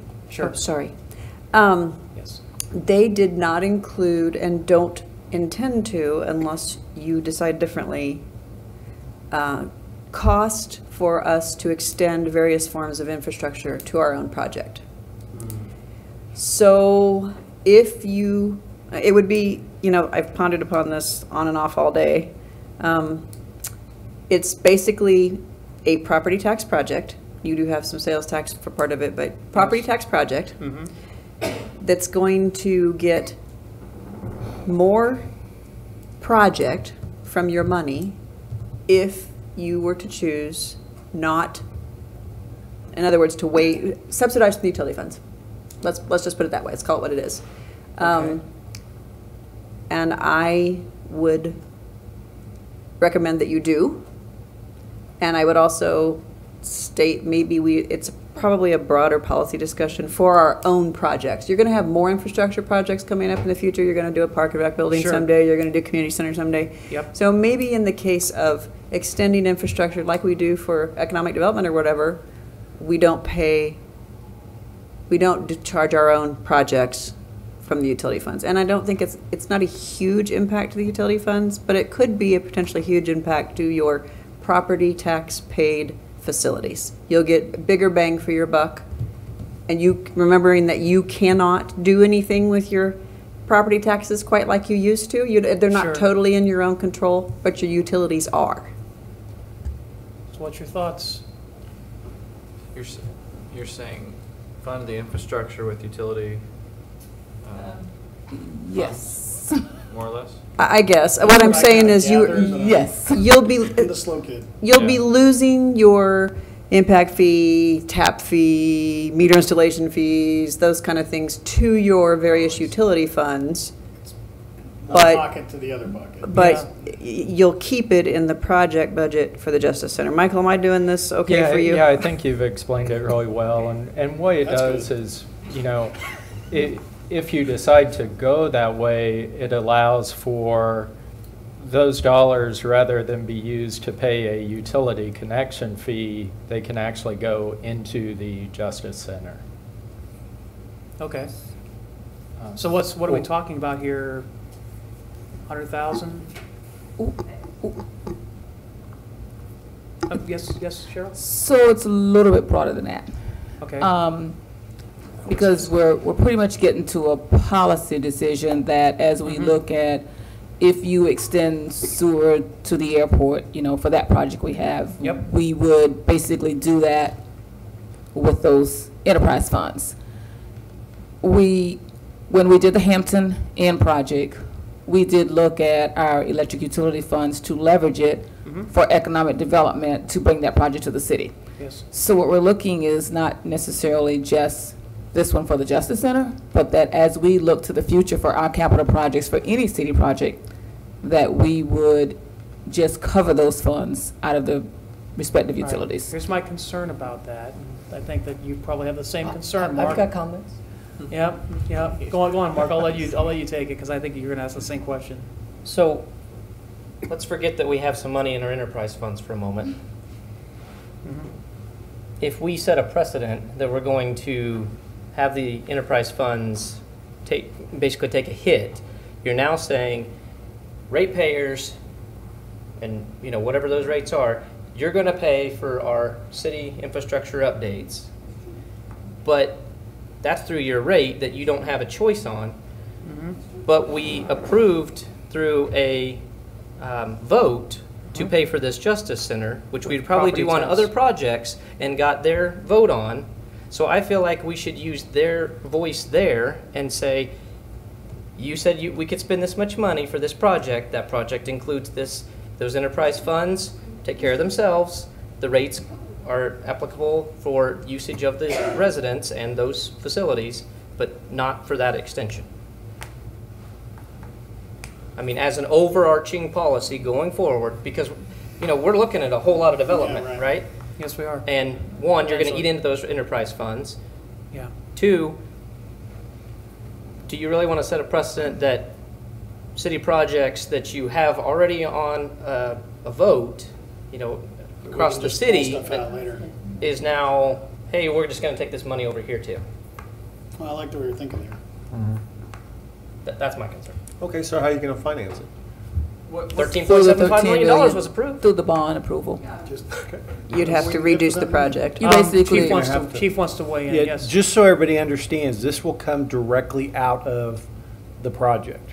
Because where we're at now, we're over budget. Right, that's why I was We're significantly over budget. We've already shrunk the building by 10% to try to get closer in budget. We do this, we're gonna be shrinking more because we're at a point now where Okay. that we're not, there is no extravagance. All that's been taken, all the options have been taken out, so this will come directly out of the project. So, Okay, real quick, what's the magic number?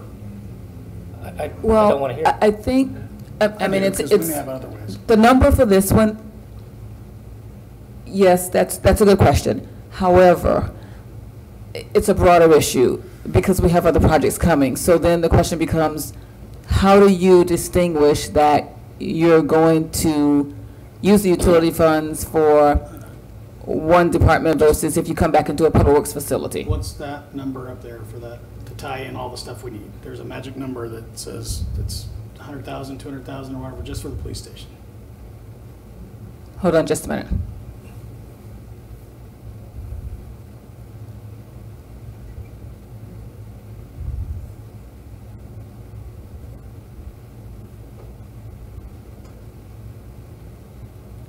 Yeah, right now, I believe, based on the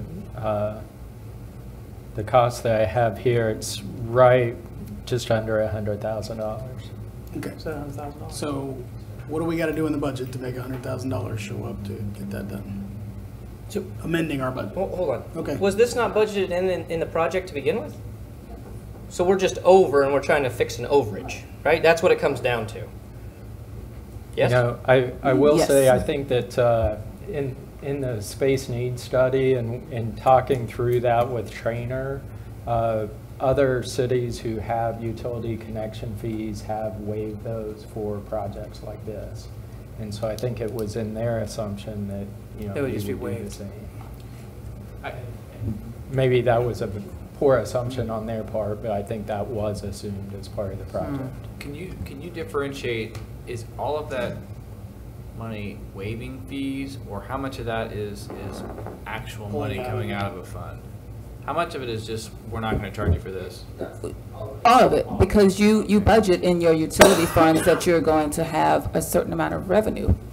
So you collect the revenue.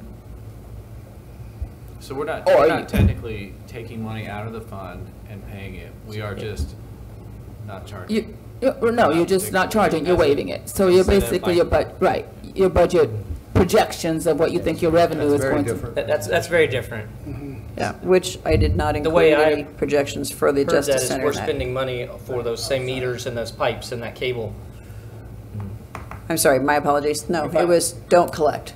Way to go, Mark. Oh, I was all okay. confused. Well, we're in a, Center we're space now, guys. foregoing additional revenue rather than increasing an expense. For our own building, I'm For okay with that. our not own private. building. Correct. Investment. So what we're talking about is city-owned facilities, Correct. not private investment. Okay. Well, I don't have a problem with that, Yeah, because we're charging ourselves. Right. Right, if we're just not going to collect, One out of pocket, right into the other pocket. Yeah. then that's fine. If there's going to be an expense to any of the utilities, then I think we still pay Right. that. But it was just a collection. So, Michael, to Mark's point, I understand the hookup fee and all that jazz, but from installation, are we self-performing the electric? Go ahead. Getting to what we're just discussing, our cost, the infrastructure doesn't appear without some product. So we were just discussing there, just to clarify, what was answered is some of it is waiving, but there's also a product cost. Are we Because- self-performing was my question, though. Yeah. Yeah, so, regardless, we would be self-performing on having the transformer there to drop the cable off of. And those gentlemen and ladies, our employees, are already on payroll. Correct. Right. But all the material we would have to purchase.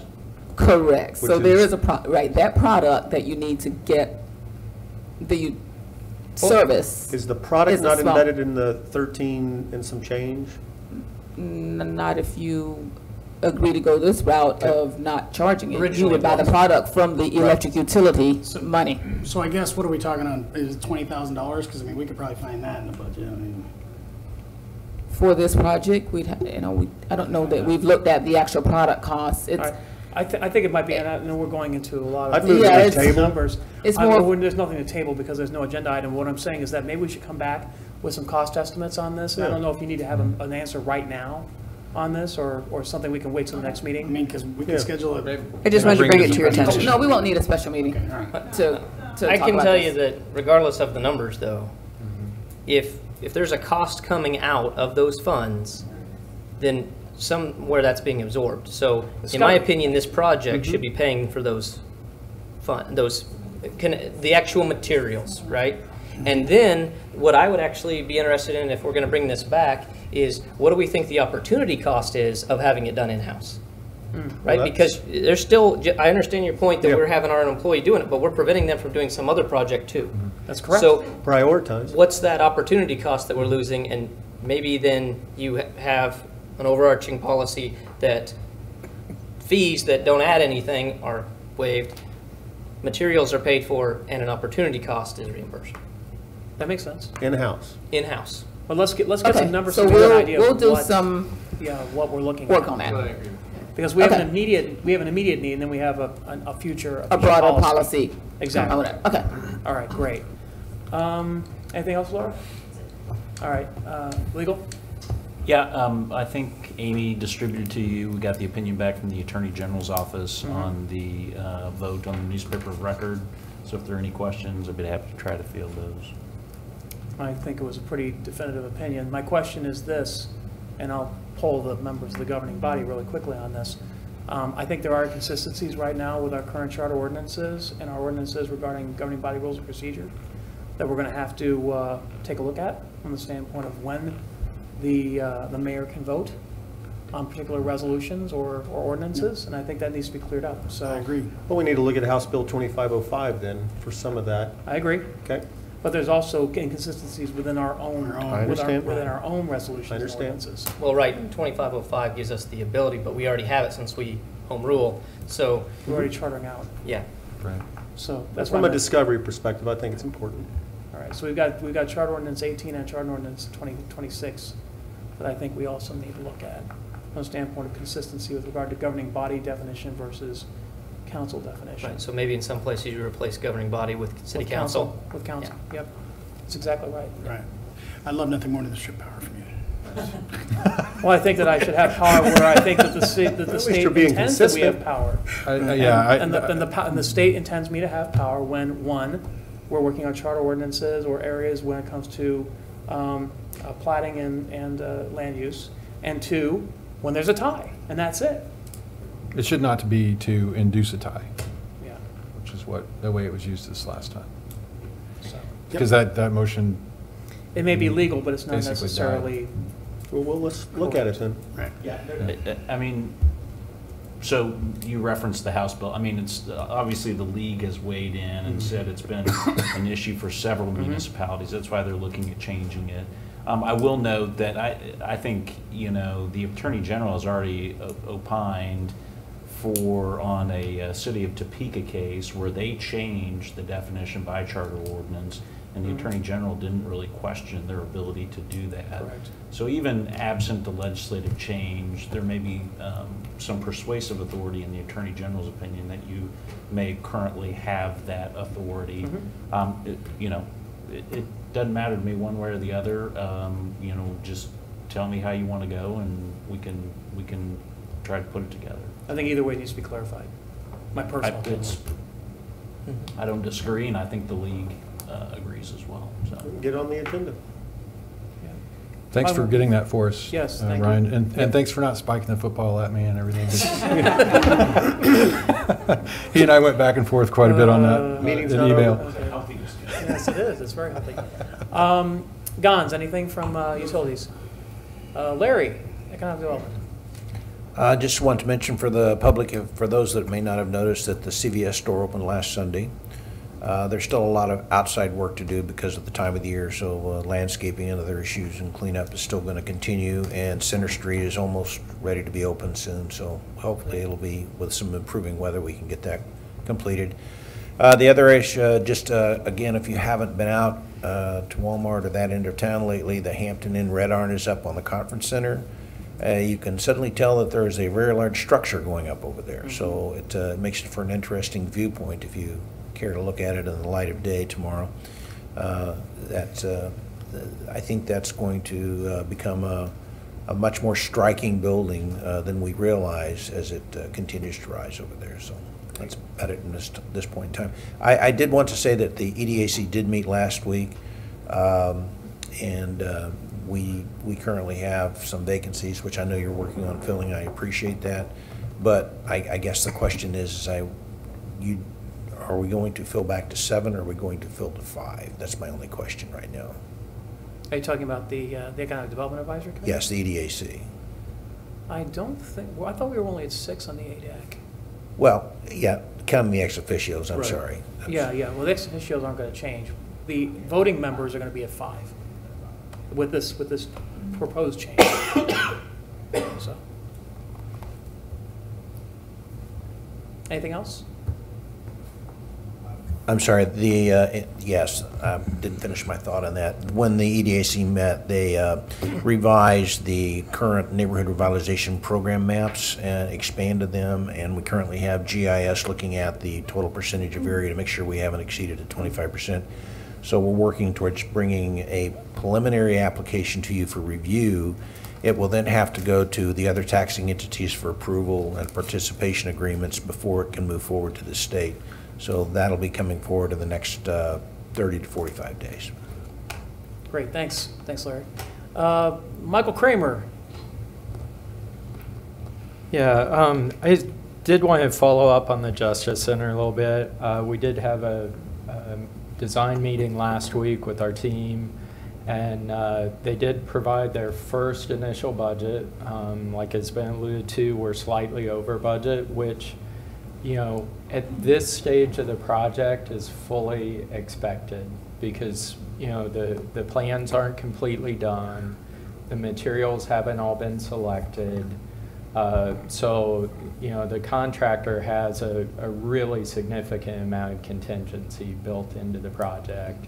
And if you remember our original contingencies were in the neighborhood of 5% for bidding and 5% for things that we want. And so we still have a really, you know, high number of contingencies. And as the plans get, you know, more defined, we expect that number to come, you know, down significantly. And as Laura has alluded to, the project will come in, you know, at or under budget. There's no choice. And so and I did want to give you an update on our schedule and where we're at, and we are just, you know, we're right on our original schedule. And I think the team's working very well together. We do have our construction manager at risk has been selected, and we're still working through getting their, you know, all the details worked out on their contract, but they are on board. They're working for us. They're doing the pre-construction work, and we're working on, I think, the last little piece of their contract, which is the general conditions. But the schedule for the project right now, we expect to have the architect submit everything that's required to go to Planning Commission, and they need to hit a March 14th deadline for that submittal to be on the April Planning Commission, and that would then bring it to the governing body May 21st. Okay. And after the governing body approval, it has to go to the Airport Commission for New Century as hopefully a formality, and then obviously to the Board of County Commissioners. And so we expect them to actually break ground in June of this year on construction and complete June of next year. So that's the schedule we're on. And I hope here in the next couple of weeks to be able to, in a Friday memo, provide you guys with some updates and some renderings so you can kind of see some of the work that's gone on. I've seen some of those renderings and elevations, and they're very. It's going to be a very nice facility. You still have those posted down at the police station? Yes, we do, and not to rebut anything he said, but we are at a point now that may be typical, but that's after shrinking the building 10% to get to that point. So it's not as rosy from my perspective. We had a space needs study that indicated the space we needed, and we're not going to get there. So I'm not happy with, I'm not sure who that falls back on, but we were significantly over budget, and they cut $1 million out of it by shrinking the building. So that's where I think we're at. We may be at a typical place now, but that's after shrinking the building 10%. Was this just because of material costs, or because Trainer just missed the mark on the estimates for the center? The response to me is that it's market driven, but to reduce the size of the project 10%, still be 5% over budget, I think they missed the mark. Yeah, it sounds like it. It could be also because the premium commercial construction rates right now in this area because of all the development down south and west of here as well. What's the square footage equal in 10%? I don't know what we're under 30 now. 30,000 square feet? 30,000. And originally it was 33 and change. Okay. I can see the wheels turning in your head there, Randy. Well, I think we'll be. Keep our promises. Well, you're correct, Yeah. and that's a concern of mine as well. I can't believe that the cost would have inflated that much in the space of a year. But that's not a very welcome news. But anything else, Michael? No. Okay, great. I'm going to start with Council President Moore on request from the dais. Very nice. Yes. I don't have anything. Okay, great. Council Vice President Melton. Michael, real quick on follow-up to your question, the at-risk, what about non-union versus union labor? I'd sent an email about that, and Cheryl said you were going to update us, so.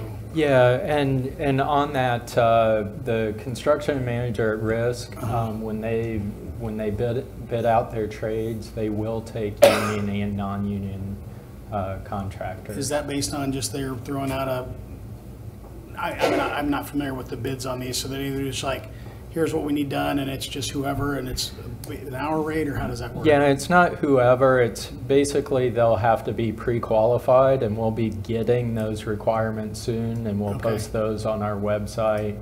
And so, like, and if do we you're have a say in that, or do we have a say in that, or is that just the construction manager at risk? So we do have a say in, once the bids go out and they receive the bids, we can reject a bidder. We have to obviously have justification for Well, that. and I'm just wondering if we don't save some money on that, and And in general, when you're talking about a commercial property, it's really between union and non-union, you're going to have very competitive prices, and it's not necessarily whether it's union or And not. I'm indifferent. I just want to make sure that we get the best possible price no matter what goes on. So, and I think that's all. Okay, thanks. Councilman Winters. I just wonder, was there any update on the golf course at all? I know it's cold right now, but. Yeah, we're still working through the MOU. We've gotten some recent information about the specificity. That MOU didn't have a lot of specificity in terms of what their spend was going to be. So I kind of wanted to drill down on that to make sure that we were kind of getting what we were bargaining for on that. And so I've got some information from the operator on that, and I'm trying to roll that in. Okay, great. That's it. Anything else? Okay. Councilman Gorsuch. Thank you, Mayor. I wanted to first by saying, and I saw this with my own eyes, Larry Powell on the southwest corner of Center and Main, and I yelled at you, but I don't think he knew he was yelling, was setting up a sign, and I just thought that was fabulous. So I wanted to say publicly, thank you, Larry. So now I'm on the lookout for signs. My 6-year-old as well, because I had to explain to her why I was yelling at you. I might say he's done it multiple times. Well, I caught him doing something right, and I appreciate that. In my world, I'd buy you a Coke. So I appreciate that.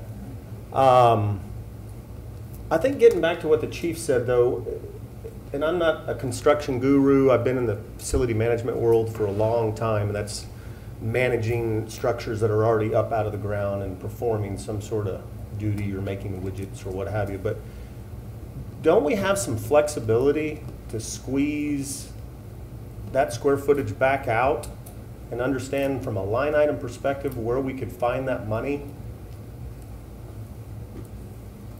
I don't mean to put you on the spot, Yeah, Mike, but and there may be some opportunity to squeeze it back out, and because 10% you spoke of earlier, and I don't mean to interrupt you, 3,000 but square feet. That's a house.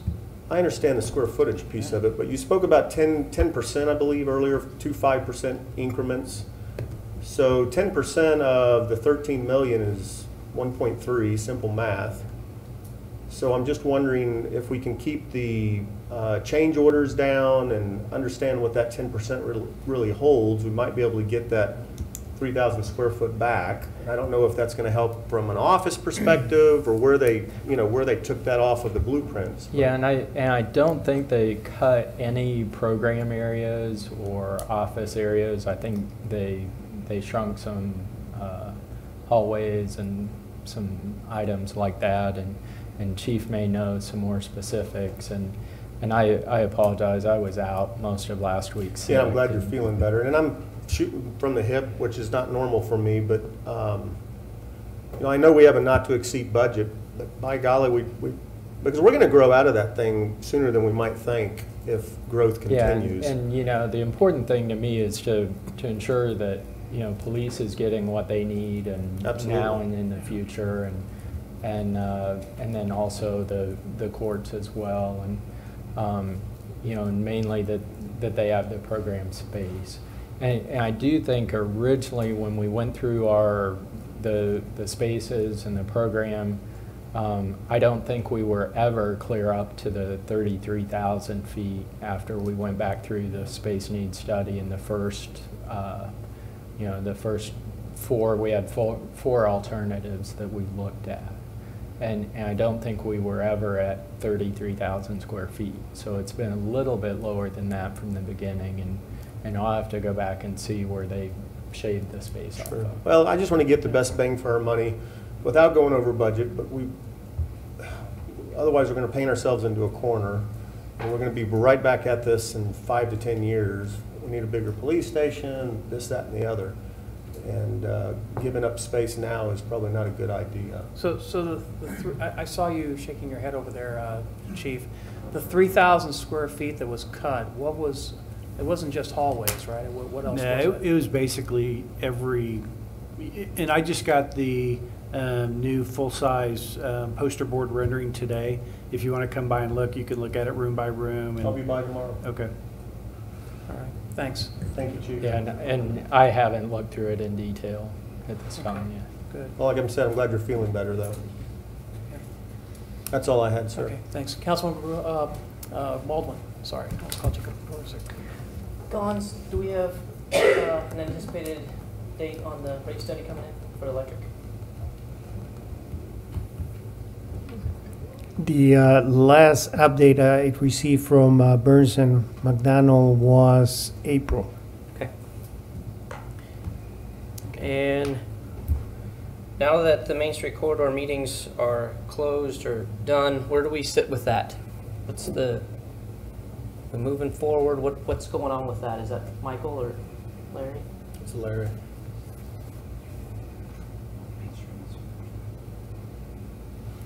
I just wanted to double check, make sure that my administrator didn't want to answer the question. But our next steps would be for the final draft to come before the Planning Commission at the end of this month, and then we will bring that forward to the council for full review and next step action items for you guys to take the next steps to start implementation. So that would be where we are, sir, right now. Okay, thank you. Great. And then I just wanted to throw out there and kind of an idea, but I'm curious what the rest of the council thinks on whether or not we'd like to entertain the idea of a work session with the school district at some point to look at our future Parks and Rec programs and GUICP and, right? I know they have their program, but did we ever really mend any bridges? Is there still ill will there? What can we do in the future to get the best bang for the buck for all the, everybody in the town, et cetera? Well, I can probably answer a couple of those questions since I probably have more communications with them. I think there's a willingness there to cooperate. I also think that there's a understanding that, duplication of programs is probably not in the community's best interests. And so that's definitely where we need to go. But the problem is right now, we don't have a Parks and Rec director. Right. And so there's no direct line of contact between the USD 231 and the city because we don't have a person to manage that communication. I know that we've been busily trying to hire a Parks and Rec director, and we've had some difficulties. But I think that we will have one in place by the spring. That's our goal anyway, is to have it by the spring, and then we can move forward and continue to work on that. Would it make sense for us to have our elected bodies, the school board and the city council together for just a powwow? I mean, we'd have, I personally, I think we should probably have an agenda before we do something like that, just so that everybody knows what the ground rules are. Sure. And then, obviously, it's a public meeting. So that's the other potential constraint. Not necessarily it's a, you know, because obviously you can talk about some things in public meeting, but you might not be able to talk about all things in public meeting, if you know what I'm saying. I think that's what the agenda would be for. Well, and even if, you know, there's logistics with the work session, I mean, we could do a subcommittee with 2 members of the governing body and, you know, whatever from I don't have a BOE problem or with that. something of that nature. Just, yeah, I don't have a problem with just that. to In fact, work hand in hand. And Is spring soon enough for you, Well, Mark? as soon as possible. So if we're looking to put somebody in place, then it'd be nice if we could schedule something already on the books, you know, tentatively, that if we get our person and say, April, we're going to do this, hoping we get somebody by said date. And if we don't, well, then we move it. That's not a big deal. But not wait till then and then we start talking about, one day we're going to talk to you, and now it's August. How important is it, or why is it so contingent that we have a new Parks and Rec director? Because we're really talking about old blood, or, I mean, old issues. Well, not necessarily. I think that from the standpoint of staff, I think we need a staff person who is working the Parks and Rec angle. Even if we take the interim, you know, whether it's Jason or whether it's Matt, and have them attend, I think it's important that staff be at the table and representing, you know, the city as well, not Yeah, just I'm not not just opposed the to life that. That's kind of my point. I mean, Matt's doing a great job with the golf course. I've seen a ton of improvement out there. I can actually see the restroom down, what is that, the 6th fairway? I just don't think that it's contingent on getting somebody hired to get the ball rolling. We could get the ball rolling. I guess the only reason that I was thinking that we would have the Parks and Rec director as well was that I don't really want to rehash anything that happened as far as issues. I want to say, here's where we're at and here's where we're going. Clean break. Which hopefully that new Parks and Rec director would have some sort of goals and ambitions as well. And I'd like to take those into consideration, you know, from the get-go, not, we had this meeting and then you came in and we want to change it all. I can agree. Yeah, I think we should have someone who is the director. No, you won me. I can agree. Okay. So are we talking about a smaller working group, like 2 council members? That's what I disagree on. Or do you want to try to do a full-on public meeting? Yeah, I think BOE should be there at 100% because we're going to all own it 100%. I think everyone should be there. Yeah. Okay. Sounds like a good consensus then. Okay. All right. Can we start working on potentially getting something scheduled for April or May on that? Okay. Maybe you should just let me know all the dates are available for work sessions. I'll fill them in for you. You keep piling on the work sessions there, Mr. Baldwin. Thanks, Mark. Okay, the only thing I had really was I wanted to see if we could get a status report on the Burns and Mack analysis of the 191st and South Center plans, designs. Yeah, and so they have several concepts that they've developed, and we took those to KDOT 2 weeks ago now and went over them with KDOT to try and get some initial comments on them.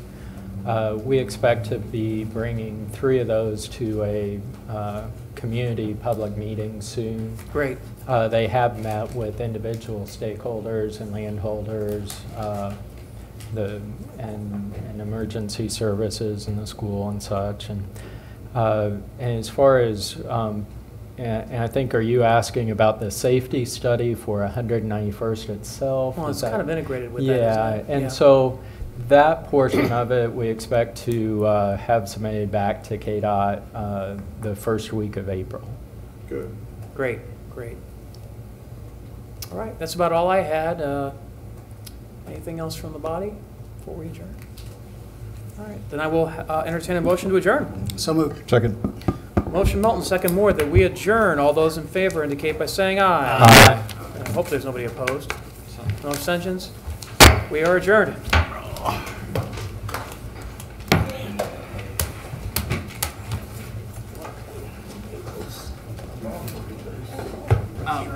Do you have them right now? Yeah, you want to. Actually, my door's serious now. The spot I need to do it. Yeah. I mean, are you going to leave? Did you already leave me in here?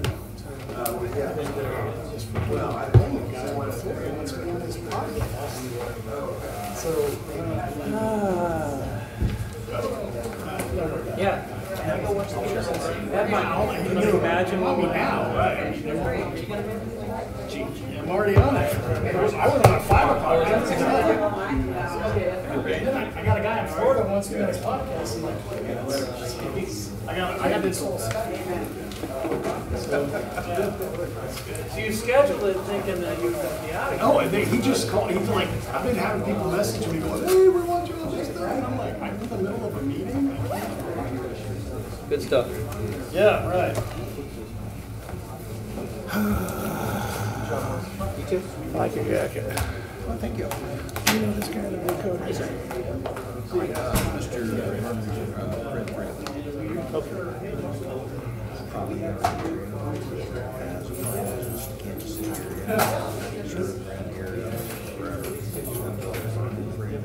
Heard that. He just had a very determined look when he walked in here. He wouldn't take his hands out of his pockets. Okay. Yeah, Fred's always down. Okay. Yeah, that's Fred's. Good. So then I'm not as concerned about being between y'all and him anymore, so. Fred's always, he's very forthright. Talks very determined. Good. Okay. I'm gonna go get the key. Sure. To get the front and back doors, and then if you do the lights and flip the switch, I'll get the doors locked and make sure everybody gets out. Thank you.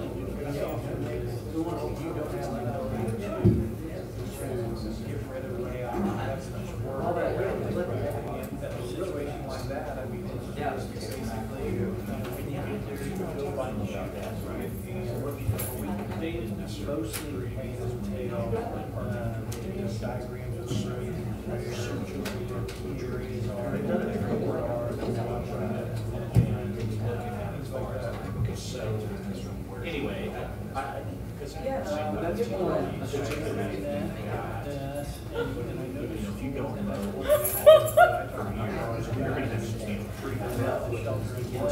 my thought is, we can lock the lunch twice a year, and just to make sure you don't have this. Still have all the same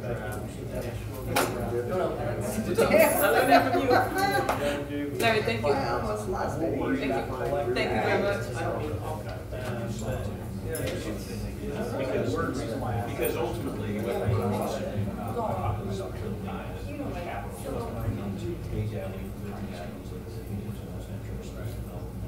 for instance, one of the there's money, hey, we're supposed to have green